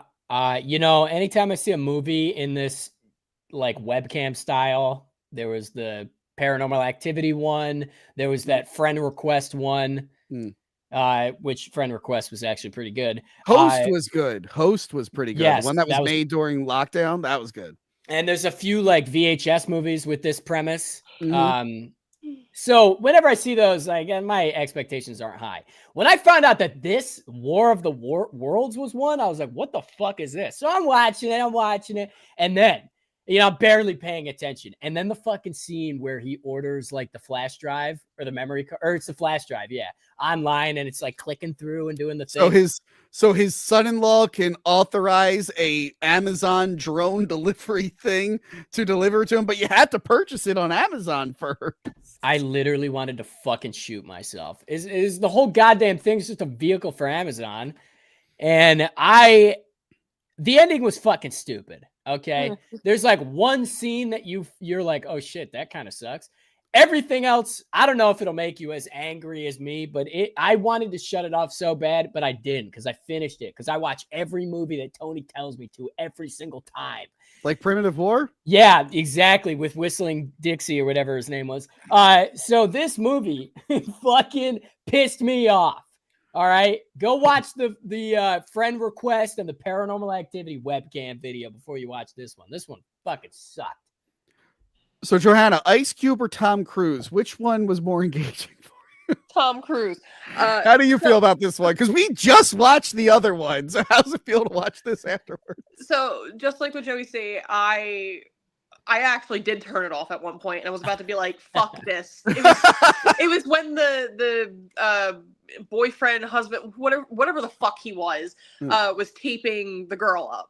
Oh, with my the packaging. God. Yeah, oh my he's like, I know what God. I'm doing. I literally was like, I can't do this, and I turned it off. But then, like a half hour, I was like, all right, I should just finish it because, like, what if there's something more ridiculous that I really need to talk about? That's the only thing that kept me going. Like, a lot of people shit on Wreck-It Ralph too. I didn't even watch it. It's pretty bad. Wreck-It Ralph 2 is really bad, right? Yeah. It's pretty fucking bad. This is so bad. Well, this is what happens when Scientology isn't involved in War of the Worlds. Like, maybe it's just fucking integral to the fucking production. Because you look what happens when it's Xeno's not involved. It's all It was so bad. Oh, fuck, man. I couldn't believe how bad it was. Same, dude.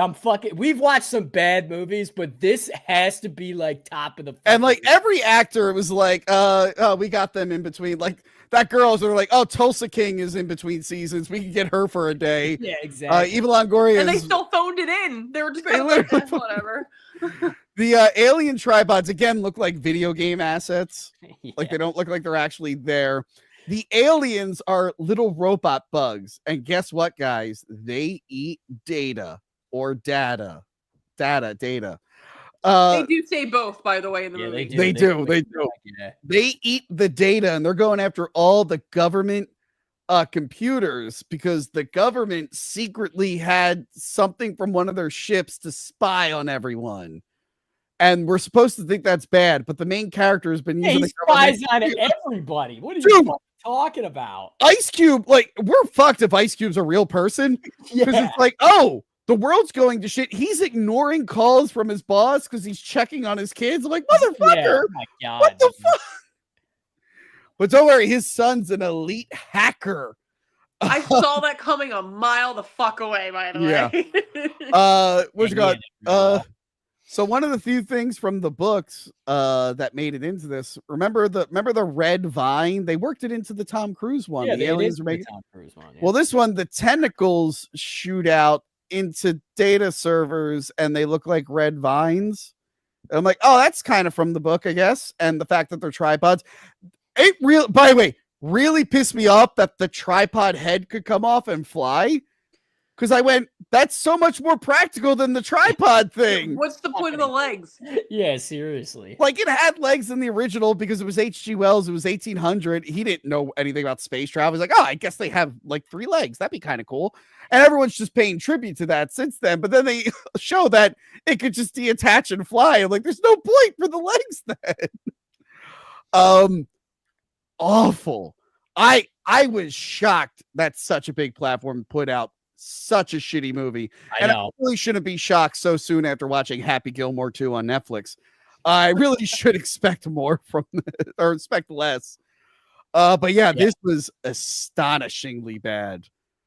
I couldn't even say enjoy it like as a joke. I would say look up like cringe clips on Twitter or YouTube or something. I hated it. Same. Yeah, there's no fucking redeeming factors whatsoever. No, nothing. He should have checked himself before he wrecked himself. And now we all fucked up. Oh God, they were saying like by the way, this feels like an AI script. If you told me move, bitch, get out the way. Huh? He literally says, move, bitch, get out the way. I literally just, it was one of those moments where I was just like. By the way, this is not a good role for Ice Cube. I like Ice Cube. Same. This is not a good Ice Cube role. This is not a good role for Ice Cube at all. Literally, his job with the hacking or whatever, just putting in random codes, which was apparently super easy to do because what he was doing, just like going through tabs, is what I basically do through like work. Oh, what's going on in hell today across the world? Oh, that's what's happening in war? Okay, anyway, back to work real quick. Oh, okay, tab open to this. Oh, haha, funny meme. Okay, back to work. Tab. I know people FaceTime a lot. I'm not a big like FaceTimer, but these people are FaceTiming a little too much and at like the worst possible times. He's like, your battery's dying. And it's like, stop FaceTiming. FaceTiming drains your freaking battery. I know. It's a normal fucking phone call. No, because that's not visually entertaining. And I'm like, I get it. You can bend the rules a little bit, but come on. And then also, Skyping and then just sending video messages. And I'm like, what the hell's going on? Let me send you important information instead of just texting it to you. I'm going to send you in video form. Oh my God. The more I see this Amazon driver on my screen, the more fucking angry I get. Fucking dumb little face. Stupid AirPods. I have to order it through Amazon's delivery. Fuck you! I want to bring H.G. Wells back to life. Be like, hey, I'm going to show you a movie. And when did he die? Did he die before movies? Hold on. Hold on. Oh, God, I still have Brooke Burns up on my screen. Jesus Christ. Yeah, when did he die? H.G. Wells, 1946. Okay, so he did know movies. He was aware that they existed. When was the first War of the Worlds movie? That had to be 50s. He definitely wasn't around for that, right? War of the Worlds, 19. Were there other movies? Oh no, that gave me World War One. I went to look War of the Worlds, and I'm like, oh, 1914. I'm like, oh no, that's World War One. See, I want to bring him back, and I want to show him like the 50s movie, and he'll be like, this is amazing. And then I'll show him the 2005 one, and he'll probably like kill himself because he thinks it's real and magic. Yeah, because it's so terrifying. And then I want to show him this one if he doesn't kill himself. I'm like, hey, I want to show you what your work led to, and just make him watch this movie and just see what his reaction would he'd be. definitely kill himself at that point. He'd be like, what is this? I didn't want this. No. Oh my God. It's not a classic, for the record. This is not a classic. Should Amazon remake The Time Machine? You know, anything. Well, they could remake it, just leave out some of the age stuff. That would be really good. And whoever wrote this fucking movie, don't allow them to do it. Yeah, I highly advise you don't watch this. It takes a lot for me to be like shocked by how bad a thing is. But luckily, there was another movie, the last movie on our list. Well, real quick on that note, I got a piece because I didn't watch this, but I have to take my dog out and then I want to go play Silk Song. Oh, a movie where a woman is responsible for everyone's problems. You suddenly don't have a lot to say about them. Okay, Johanna, we'll see you later. Rights and wrongs. Anyway, goodbye, Johanna.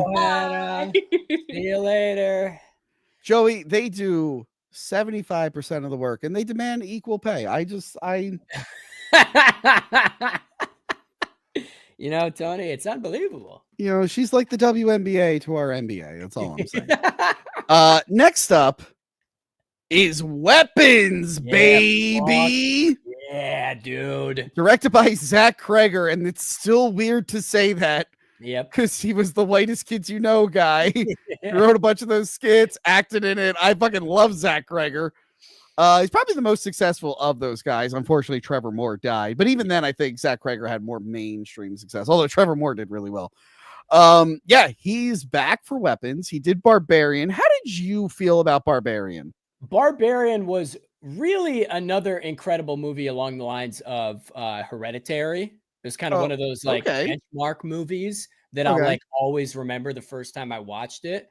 So knowing that, And I don't want to spoil that too, because I know there's a few people that still haven't seen Yeah. that one. Highly recommended, by the way. I was really looking forward to this one because I fucking knew that this one was going to be a benchmark because Barbarians blew me away. Yeah.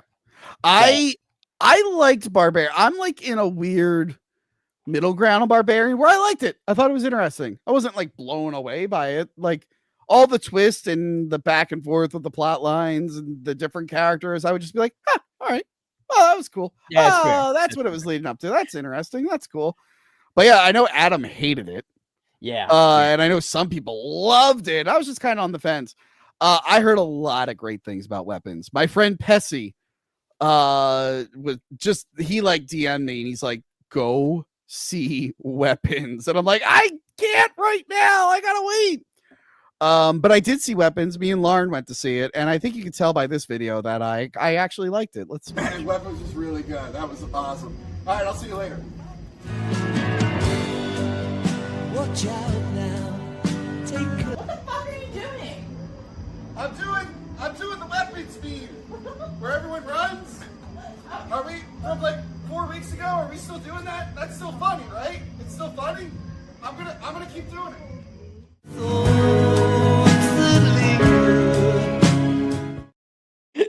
shout out to I can tell you had a couple of beers before that one. yeah. Shout out to random guy we got to film that karaoke night. But yeah, it tells the story of a woman's classroom. She's a teacher, and one day she comes to school, and it turns out all the kids but one disappeared the night before, doing this funny little run. They just all got up at the exact same time and bolted out the door into the darkness. So she gets accused of being involved with it somehow by the town. It follows her. It follows her ex-boyfriend cop character. Paul, I think. I think so. Josh Brolin, who I think, if I'm right, the actor's strike kind of messed this movie up a little bit. Really? And thank you. Pedro Pascal was supposed to be in this. Oh my God. Fuck, he wasn't. Yeah. Because look, I already watched one fucking movie with this little broad and Pedro Pascal this year. Okay, I'm not watching another fucking one. I think Hollywood thinks we like this lady more than we do. I actually enjoyed her in this, but like she was the Silver Surfer. Yes, that is true. And she was in that stupid Wolfman movie. She sucked in that. This she's okay. She's a fucking babe in this one. Joey, Joey, a lot of times we agree on our attraction to girls, but this is one where I'm gonna have to push back on you. You know what? That's fair. I respect your opinion as a fellow man, of course. Yeah, I'm glad the one woman on the panel disappeared and we went right to objectifying. Anyway, she's fine. Actually, because her character does kind of suck and is unlikable, I think that actually helped me with her performance in this. Like, yeah, this movie's not saying that she's great. It's an unfortunate situation, but she does kind of suck.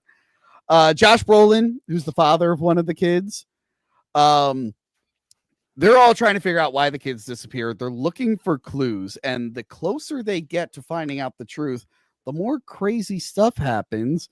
And I think one of the craziest things is this girl's boss just homing in on her, coming to murder her in front of everyone at a gas station. I don't know why his eyes bulged out and no one else's did. That was a little weird. I think that was because, I don't know how much we want to spoil, but I think that's because he was fucking using his head the scene before. And I think his forehead was pushed in. I think that's Gotcha. I could be wrong. Yeah. So I guess a little bit spoilerish territory. We learn that this is all the result of a horrible, unlikable woman that we can't stand. Oh, why did I show a picture of June Diane Raphael? I meant Gladys the Witch. Yeah, June Diane Raphael is in the movie briefly. She's the one guy's girlfriend. June and her husband Paul, they did Who Are These Podcasts? Yeah. Which was one of my favorite podcasts. And then, I don't know if you remember 5 years ago, Joey, but a lot of really funny people decided to not be funny. Yep. And cry instead. Yeah. And Who Are These Podcasts was a victim of that. Anyway, luckily she's only in the movie for a second. We realized this lady Gladys, the only boy who didn't disappear's aunt, is behind it all. And there's lots of twists and turns. I love that it did the barbarian thing where it would like go back and show us someone else's perspective of how it got to that situation. I love when they show the principal's point of view and his storyline. They made sure to like, I don't know if you were able to tell that he was gay, Joey.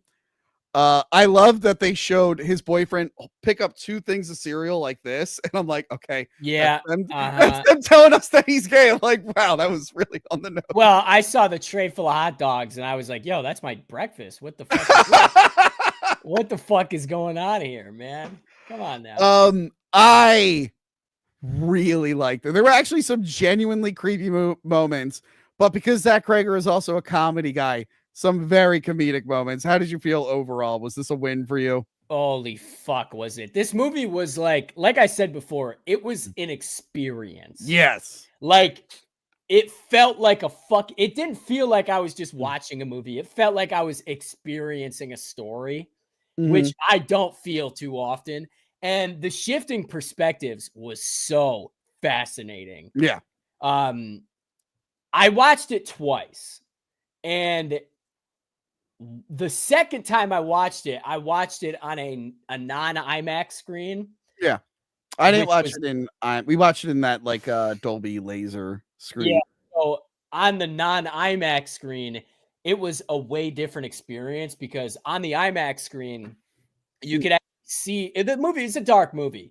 You can see a lot of the stuff in the background to where the second time I watched it, I was thinking as I'm watching it, fuck, I remember the junkie picked up a candle and I could see the candle. I want to go back and watch it and see like all the things that I missed. I do think Gladys is like in the beginning. They don't show her face when they're questioning the little boy. Well, you see her red wig, and then they show you can't see it. Like the second time you watch it, for like you can see the wig. And another good example is in the beginning when the teacher goes into the liquor store and the dad is waiting in the parking lot to graffiti her car. Yeah. You can see his car parked there the whole time. So everything you can see, like it all makes sense. Yeah. And I felt like it just kept going and going. And then they showed Paul, the ex-boyfriend, and then they got to the fucking junkie. And I'm like, oh my God, this junkie got so much screen time. Holy dude, and for good reason. I told my one friend after we watched it the first time I saw it was, I've known a lot of fucking junkies in my life. And that fucking guy nailed it. That's exactly what fucking junkies act like. That almost sounded like a brag. You're like, I've known a number of junkies. Yeah, every time I go to the liquor store locally, I fucking see them on the corner. So I know what they act like. Holy fuck, dude. I literally can't say enough about this movie. I wasn't necessarily scared per se, but it was like the twists like is what really fucking got me. No, a couple of the dream sequences really got to me. They were really, really fun. Me and Lauren did jump multiple times. Like there was what? the one where she's like on the wall. When she's on the wall, that was really creepy. Or when she's under the blankets. Yeah. Okay. Gladys is fascinating. Dude. I really liked when we got to learn a lot about her, just enough. I don't want to spoil the ending too much, except to say it was a very satisfying ending. Yes, it was. I love when a real piece of shit character is just an asshole for so long and they get the best comeuppance. There was a original ending he had in mind. I don't know if you saw any interviews of that. No. I would love to hear what. So he was talking about like when he doesn't like plan the story ahead of time. He just kind of writes and just asks himself where he would expect things to go. Which is a fun way to write a script. It's not the only way to write a script, but it's a fun way to do it. Yeah. So he didn't really know where it was going to go. And then he's like, okay, I came up with this idea. Then I had to explain that. And then I came up with this. But apparently one of his original endings was going to be the little boy and the teacher are taking sticks from that tree that she uses to put spells on people. Yeah. And they were going to like build an army, basically. They were going to go to a gym and find like a ripped guy just to like counter her. That's still kind of the same vibe, though. A little bit.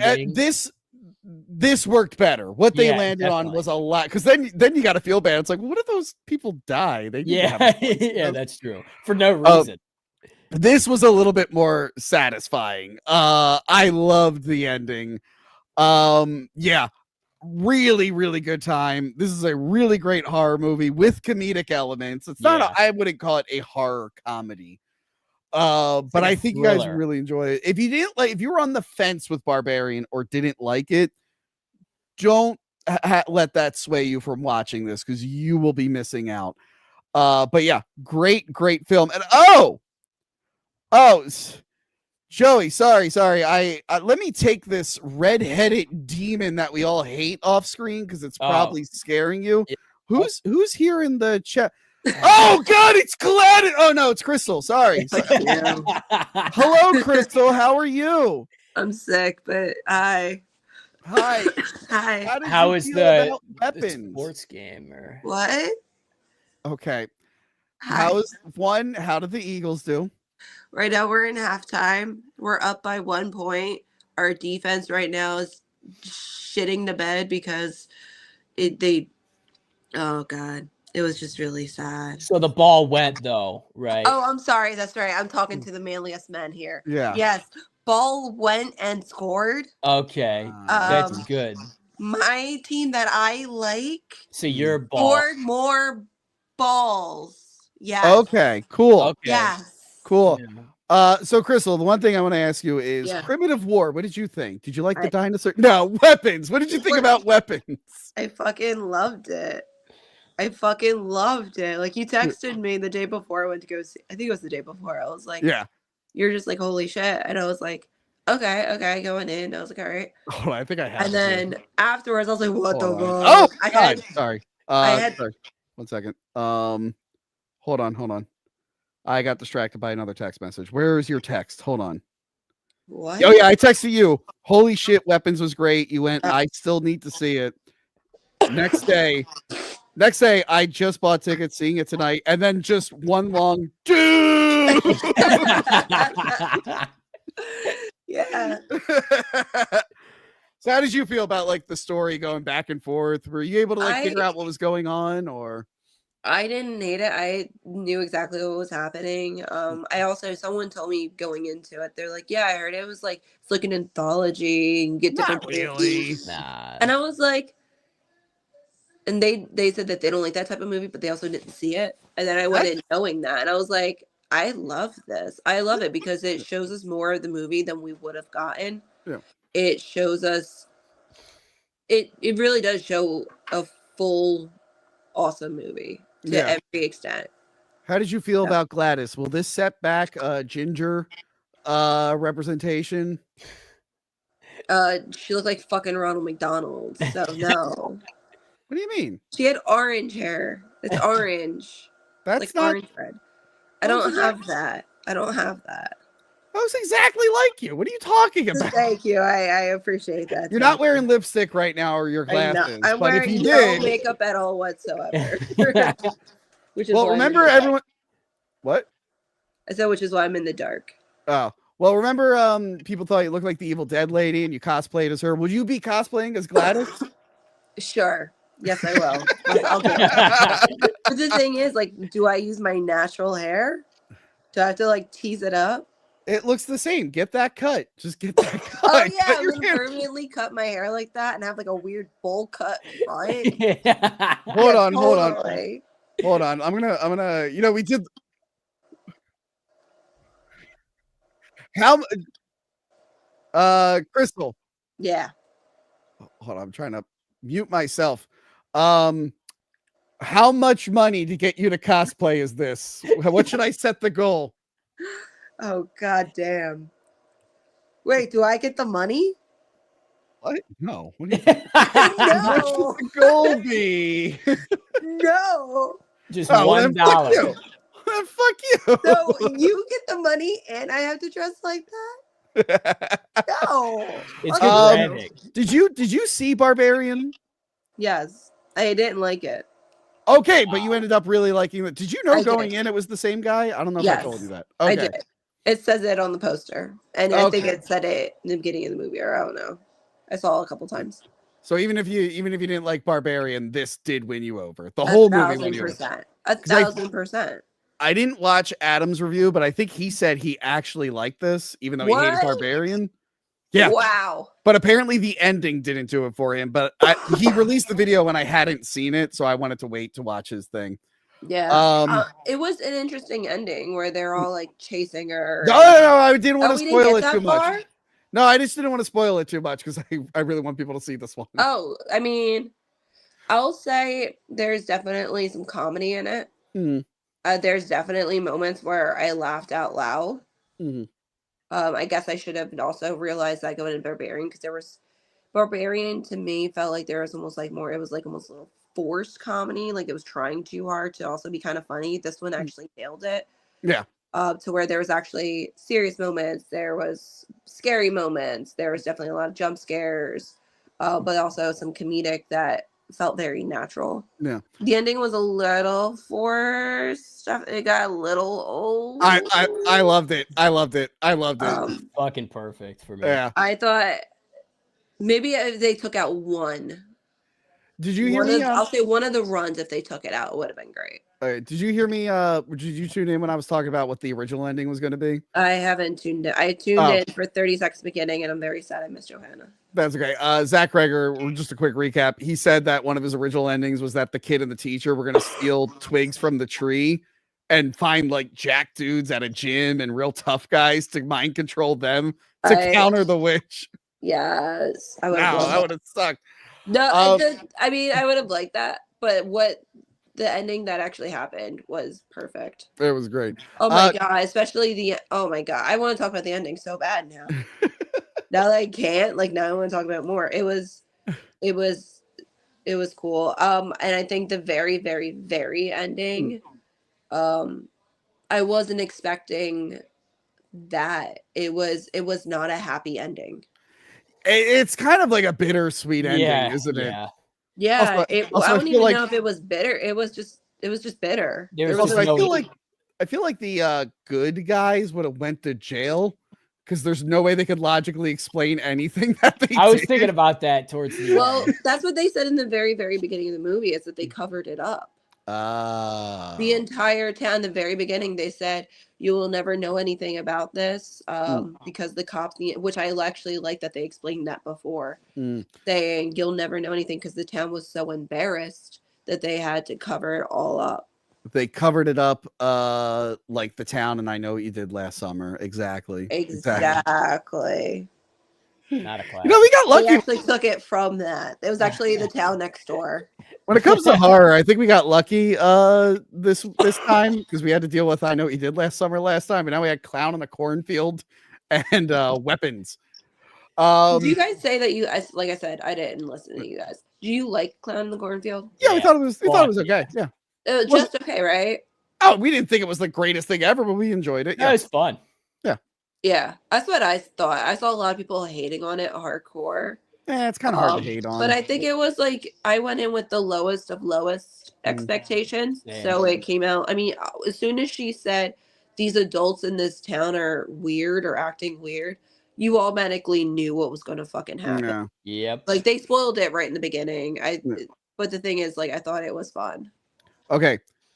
Crystal, your voice sounds bad and I can hear me on your speaker. Before you go, because you yelled at me for not putting it on the list, can you do a 10-second review of Freakier Friday? Yeah. It was awesome for nostalgia reasons, and I think it's a great bonding movie for girls that grew up with that movie that really liked it and their daughters. I think that's really what it was meant for. It's a good mom-daughter, millennial versus now generation kind of movie. It was really cute. It was really cute for that kind of thing. Crystal was trying to get me to see Freakier Friday during Boys Month, and I went, absolutely not. Oh, I can't believe that. It's bad timing. Absolutely not. Wow. All right, Crystal, if people want to talk to you about Weapons some more, where can they follow you? On Twitter or X, Crystal Quinn. Same thing on Instagram. Cool. That's it. Yeah. I got to text you later about an idea I have. But I'll talk to you later, okay? Okay. Yep. Go Birds. Bye. Bye-bye. Is that a And football thing? Or- yeah. And we are at the end of the show. Let's talk to our patrons and then read some super chats. Lauren, hello. Hello. How are you? I am good. So we're gonna go back to what we used to do, where we just have you pick one movie that you saw, because I realize we've been running the timeline out a little bit too much. Gotcha. What do you want to talk about the most that you saw? Unless you saw Primitive War, then for God's sake, tell me what you thought of it, because no one else saw it. I saw it. I saw Weapons. I Okay. loved it. I actually pre-ordered the Steelbook because Ooh. Steelbooks are freaking expensive, and I love that movie that much. So that should say enough about it. Awesome. I think it even has my favorite Josh Brolin line in it. What Which the line fuck? is that? That was my favorite part of that movie. But no, I loved it. I loved all the different perspectives. Just the way it was shot. I like Barbarian, but I loved Weapons even more. So Yeah, that seems to be the consensus. yeah. And the tweaker guy, I was like, what does this guy have to offer? And then like his story just like revealed everything. And I was like, I like that. It's so He had the good. most information in his I know, story. it's so good. Everything.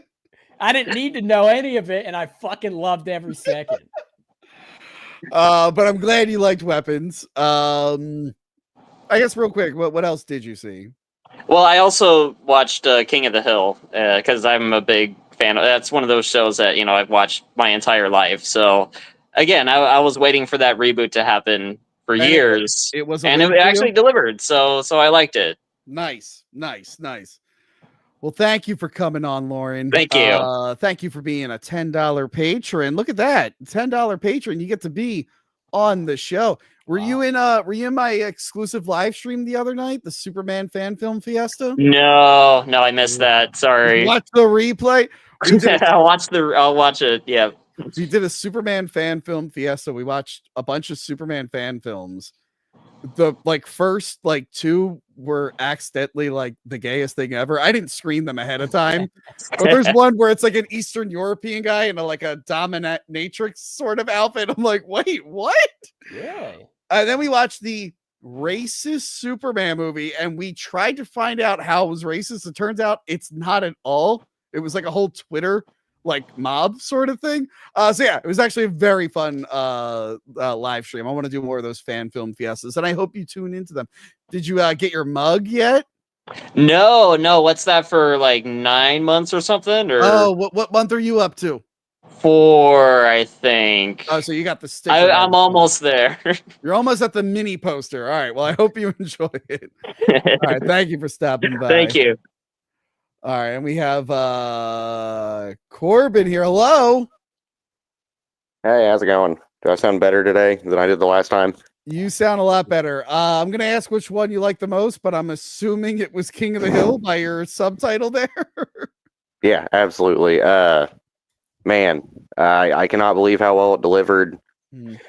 Yeah, the whole Dale thing was tough to get used to, but my biggest takeaway from that was they nailed the cadence and the line delivery, the speech patterns, and so I was able to look past the voice itself at that point. I think if maybe it was more like how Khan was handled in this, where the speech patterns didn't feel right and stuff like that. That was the one big issue I had was just Khan, and even then, yeah, I kind of got used to it. The writing was all good enough that any issue you have, you can kind of just excuse it. Yeah. Well, I'm glad you really liked it. I guess real quick, was there anything else on the list that you saw that you liked? I saw most of the stuff on the list. Weapons was, as everyone else has said, phenomenal. I saw the Whitest Kid You Know reposted one of their skits, the Zach Treasure director one. Yeah, that was a good one. Did you know? Louder with your mouth open. That was a good one. Top comment I think was I can't wait for the director's cut of Weapons, where Josh Brolin does everything louder and with his mouth open. I was like, all right, yeah. And what did you really like about Primitive War? What was your favorite dinosaur in Primitive War? That's what it was called. I was going to make a joke about that, and then I couldn't remember the name of it. I think as someone else who didn't see it, Joey C had the best review possible. Yeah, really, really captured every thought that I had about that film. You know, exactly. Yeah, Exactly. so, Whistling Tom was really perfect. fabulous. Oh, absolutely perfect. And then War of the Worlds, you know. Yeah. Oh, Whoa, it's you! Oh, get out of there! Yeah, no. Daddy's and got then, you, and baby then who girl. wrote "Move, bitch, get out of the way"? That's not. It's an Like, AI I script, don't- I'm telling you. We think it's Yeah, AI. that's They wrote an some AI, white guy was add like, some my lyrics favorite Ice in." Cube song is "Move, bitch, get out of the way."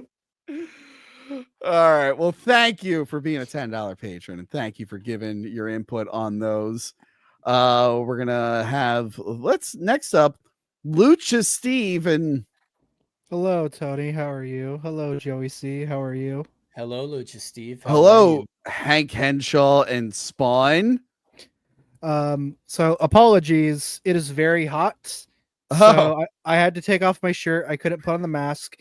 And I didn't want to, because you met me, Tony. You know I have like this big buff body. I don't know what you're talking about. You look great.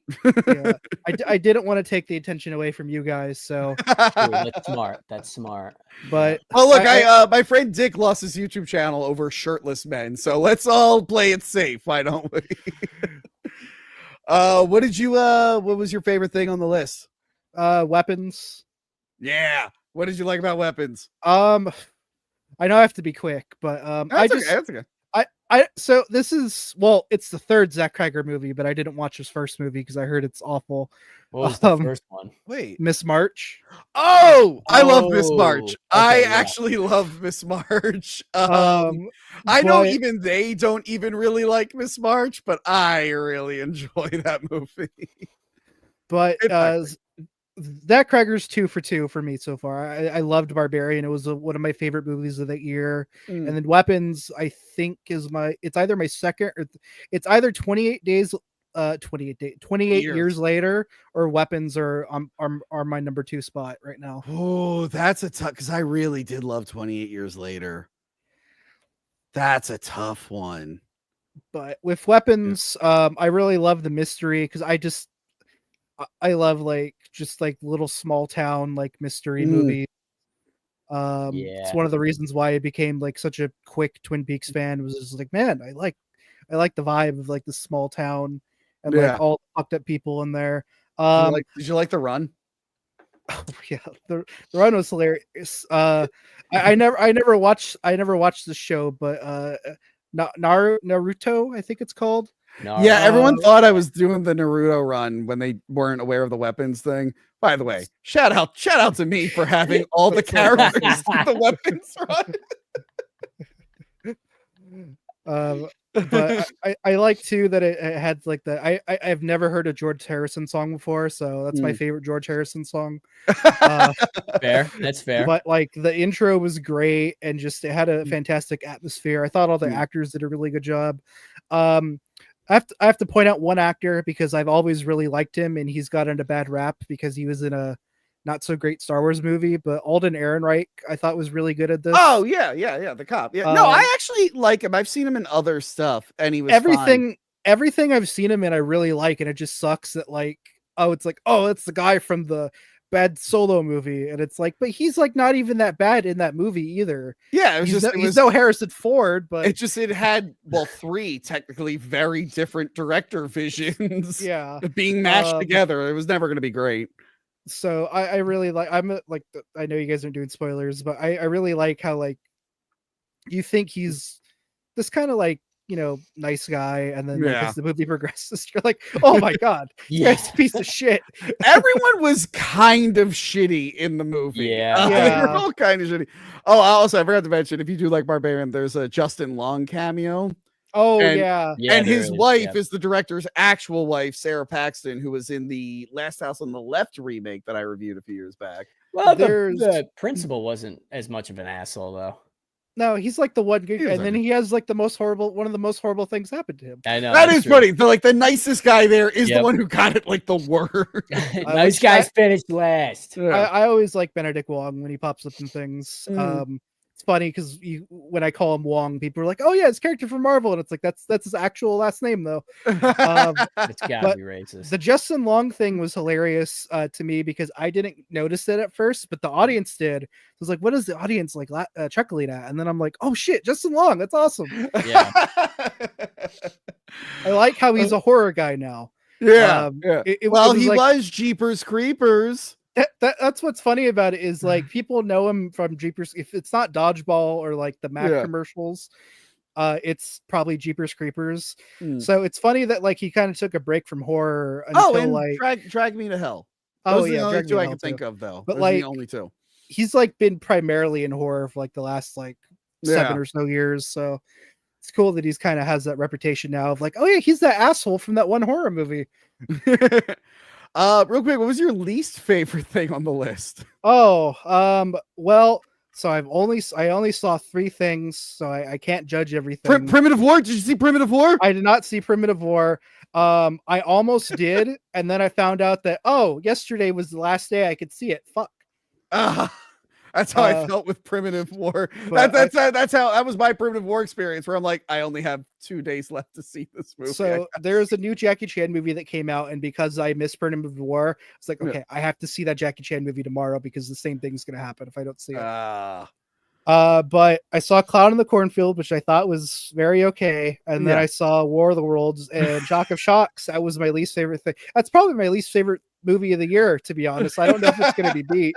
I gave it a 1 out of 5. I might have to drop that to half a star, to be honest. Oh god, I think it's up there with Hogzilla and Ouija Shark is one of the worst movies I've ever seen. Those are two really bad movies. Although they should remake Hogzilla now that Joey C is obviously Hogzilla wasn't big enough, so people didn't know about this horrible boar problem that we're having. That's true. Yeah, that is true. And Joe Bob is more popular now, so he can probably. I'm sure he would love to be in another Hogzilla movie. I love when they reviewed it on his show, and he was so miserable about it.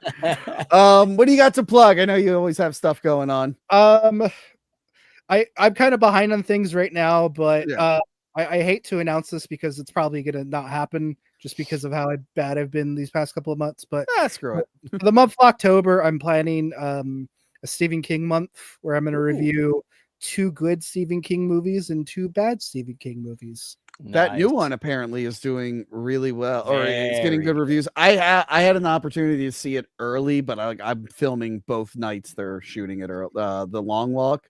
Yeah, so I missed out on the early screening, unfortunately. I wanted to do that screening where you're on a treadmill, and if you go under 3 miles, Why I realized that not only do I have 0 influence at all, I probably would be out after like 3 minutes.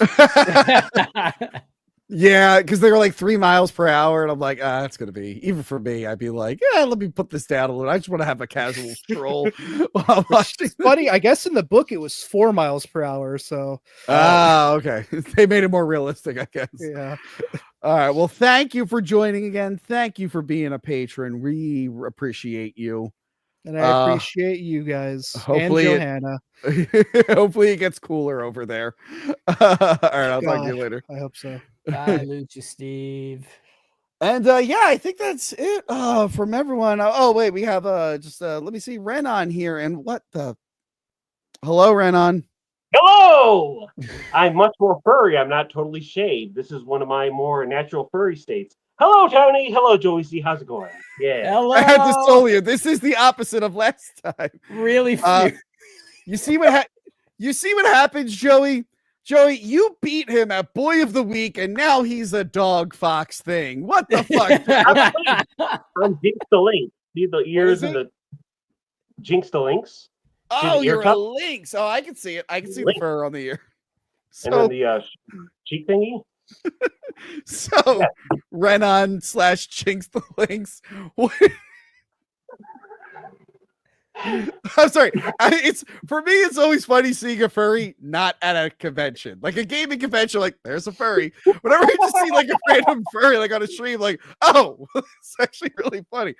What was your favorite thing on the list that you saw? I wouldn't say favorite. The only one I saw on the list was War of the Worlds, and Oh. as I mentioned in the Discord, I have words for you, Tony. Yes, what are those? It felt like work. It didn't feel like a movie, escapism. It felt like I was sitting at my old job, which the less I go into is better for my mental health. Just I'm not going to cover it. Anyway, you're sitting there watching computer screens, Microsoft Teams and Zoom meetings and emails and phone popping up everywhere. It's like it feels like work. It doesn't feel like escapism, like a movie. And it's like this reminds me of my old job where I was watching security cameras. It's like I hate this. The aliens, that roar. It's like the most irritating sound imaginable.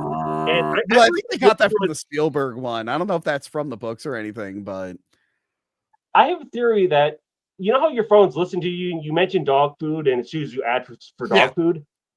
That this movie was personally made to piss me off because everything about it is just pissing me off. Like, screens, and then Microsoft Teams, and you got to talk to this guy. Like, no, look, there's the Secretary of Defense is on a Zoom call, so you can't call your daughter. And we'll use he ignores the secretary so many times. I'm like, dude, that's your job. Yeah, just a fucking spy. This is really important. I know he's a bad guy at the end, but I'm like, holy shit, dude. Was Ice-T meant to be the worst person ever? Ice Cube, Renan. Different ice. I can't tell him apart from Vanilla Ice. They're all the same to me. Anyway, Vanilla Ice Cube, same person. But it's like, not only is he the ultimate helicopter parent, but he works at the NSA and he spies on you all the time. And he's like, I'm doing the Lord's work by keeping you safe. It was hard for me to get on board with him. I'm like, you're kind of the bad guy, really. The whole time, like, I hate this guy. Yeah. And like I said, it's all screens. Imagine if I take this and just shake it for half an hour, and that's the friggin' movie. I'm not like super against that. I know you said it's not escapism for you because you have more experience with it, but maybe someone who isn't in that field probably would like it. I don't think anyone's going to like this one. I see how this could work for someone. This did not, right? It doesn't always have to be escapism. It could be fun to be like, oh, what would a horrible thing in a relatable world look like? But this was just a bad commercial for Amazon stuff I'm not going to use. And Ice Cube is, here's the hard part. Ice Cube is very likable for me. I really like him. So to hate him for like 2 hours, I'm like, yeah, you had to work to make me hate this fucking guy. I love Ice Cube. And there's points where it's supposed to be live news and they're recording like the narration, but they're editing perfectly. Like, that's pre-edited video. That's not live switching from this. That isn't realistic, but that's what they call like I said it earlier. That's like a increased timeline or something. It's like a narrative thing. That other movie I mentioned does something similar, where things are like moving a little faster than they should be, but it's for like storytelling purposes. But yeah, that other movie I'm mentioning is actually entertaining. This was not. I'm sorry that was the only one on the list you were able to see. I feel bad. I had to go full furry to express it. But he doesn't want anyone to see his alien monster. We're having a glitch just so we don't have to animate the damn thing. And it's over designed. It looks like it's from Halo or something. And it's like it did look like they took like just like it looked like one of the drones you fight in the Spider-Man games, just with legs. But yeah, well, thank you for stopping by and getting so dressed up for us. Thank you, Red Hot. Before I go, know when you're showing the pictures of people like myself, anthropomorphic Americans, perhaps, oh yeah, you know what? But I don't have them saved right now. Let me do it next time. I will do it next time. Sorry, remind me like the day of next time or the day before. I totally blanked on it. I missed a few things in my slideshow.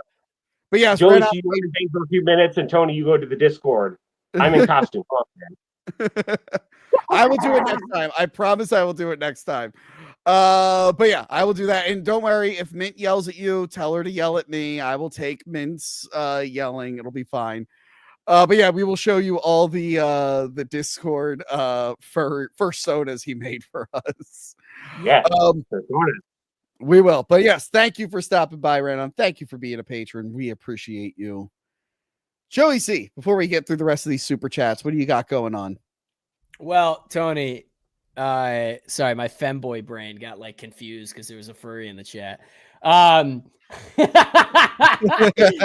Recently I just did a new episode of my show, Box Office Battles, where I compared 8 Mile versus Get Rich or Die Trying, which you're in, by the way. Yes. 2 movies about 2 rappers trying to rap, and that was pretty good. The next video I have that I filmed before this is we're examining the quality of the healthcare in the world of Grand Theft Auto 4. I can't even say it. So we go through all the hospitals in the game and examine the quality of the healthcare throughout the entire game. Again, I can't like make fun because I'm like, Joey C is wasting his life with this bullshit. Anyway, more Baywatch.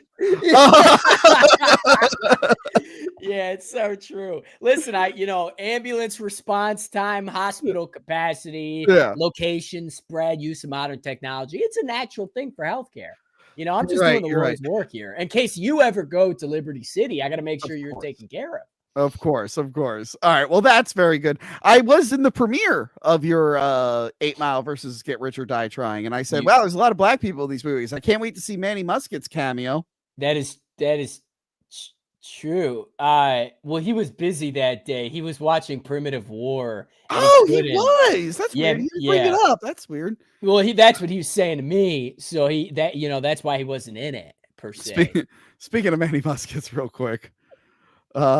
An amazing video dropped right before this. Where the fuck is it? Hold on. So Eric July, the loser who wants to put our beloved Riley in jail, who made a bunch of money on one comic, but he didn't know how to write, so every comic made less money after that.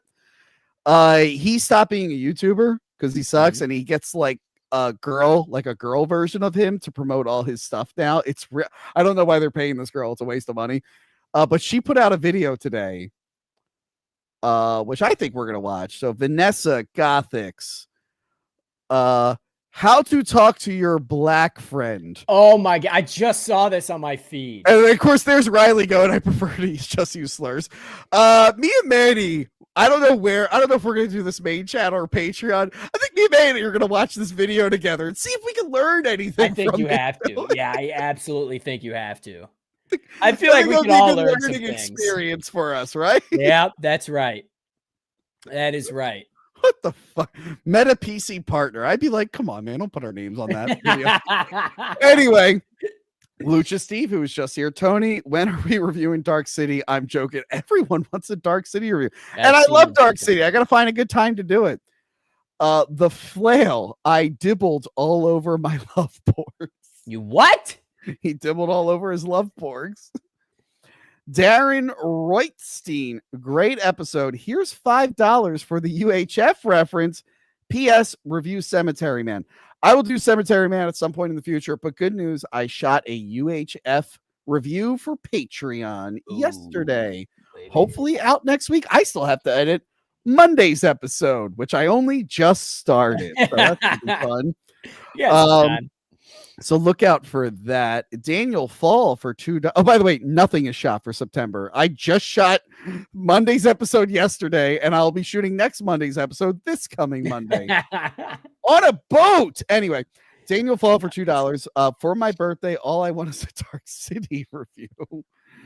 Tuck for $5. Tony, you have 1 month left to make your rock and roll dreams come through. I think that means to be come true, and talk about a Meatloaf movie and make your channel the biggest ever. Well, we already talked about one Meatloaf movie, and you people didn't show up. Yeah, you guys didn't show up for Tenacious D and the Pick of Destiny. On Patreon, a long time ago, me and Joe Lascola did To Catch a Yeti. So you can go back and watch that one. I'll find another Meatloaf thing at some point. Don't worry. Rocky Horror. we were supposed to do it this year. I think Sarah was supposed to come up, and then I keep forgetting to plan a trip with Sarah. I have to hit her up for that. The Flail for $2. More Man N1P. We're not getting banned for showing nips. Come on now. More man nip. Okay. Yeah. The Flail for $2. I Know Justin Long from Ed. Ed or what's Ed? Hold on. Ed? Movie? I'm gonna put Ed Ed movie. from 1996, the Matt LeBlanc movie with the chimpanzee. Is Justin Long in that? Hold on. Justin Long, Ed. I'm looking at the cast for Ed. All right, I'm typing in Justin Long. Ed. Yeah. Oh, the TV show? Yeah, I guess he was in a TV show called Ed, starring Tom Cavanaugh. Yep, there he is. Okay. It's not the chimpanzee baseball movie. It's that show. Forgot about that movie. One take for $4. Is it a classic, Joey? It is a classic. One take for $4.99. Joey, what advice would you give a budding young boy hoping to one day be boy of the week, asking for a friend, me? It's very simple, right? My father told me this a long time ago. All right. Every day you eat whatever the fuck you want. Breakfast, lunch, dinner, it doesn't matter how much food, stuff it into your body.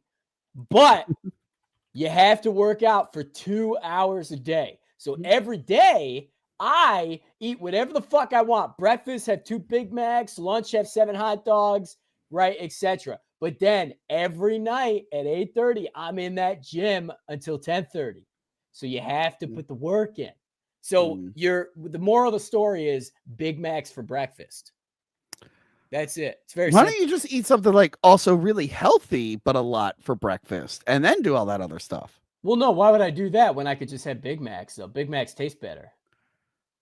Right? We forgot a patron. God Lothos. Hello. Lothos. Hello. Partron. Partron. You're in the private chat. I wasn't fully logged in, I guess. Can you see me? Yes, we can see you, and it says your mic is on, but I feel like does this usually happen with him, or is it someone else? You know, I do remember it does happen with somebody. Don't know if it was Lothos from Partron, but perhaps it has happened in the past. Looking handsome, gray. My should work. I don't know. It says you're unmuted, but there's no camera or audio coming in. It's very sad. It must be the Partron. Okay, well, check that out next time. Make sure your settings are, if you want to take a minute to make sure you have the right microphone on. It's through, not true. Easy mistake. Okay. But yeah. Once he figures it out in the next minute. Oh, never mind. Device not connected. No. All right, that is it from us, everybody. I hope you enjoyed the show. Joey, we will be back next week. Next Thursday, baby. Yes. 8 p.m., I'm assuming. Yes. Unless you want it to be a different time. No, 8 p.m. is good. Gives me time to work out like a man. You know. Nice.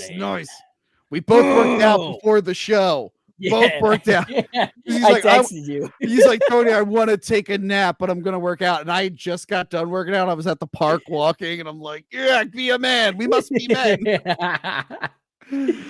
But yeah, that is it from us. Check us out next week, and I will talk to you later. Goodbye. Bye-bye.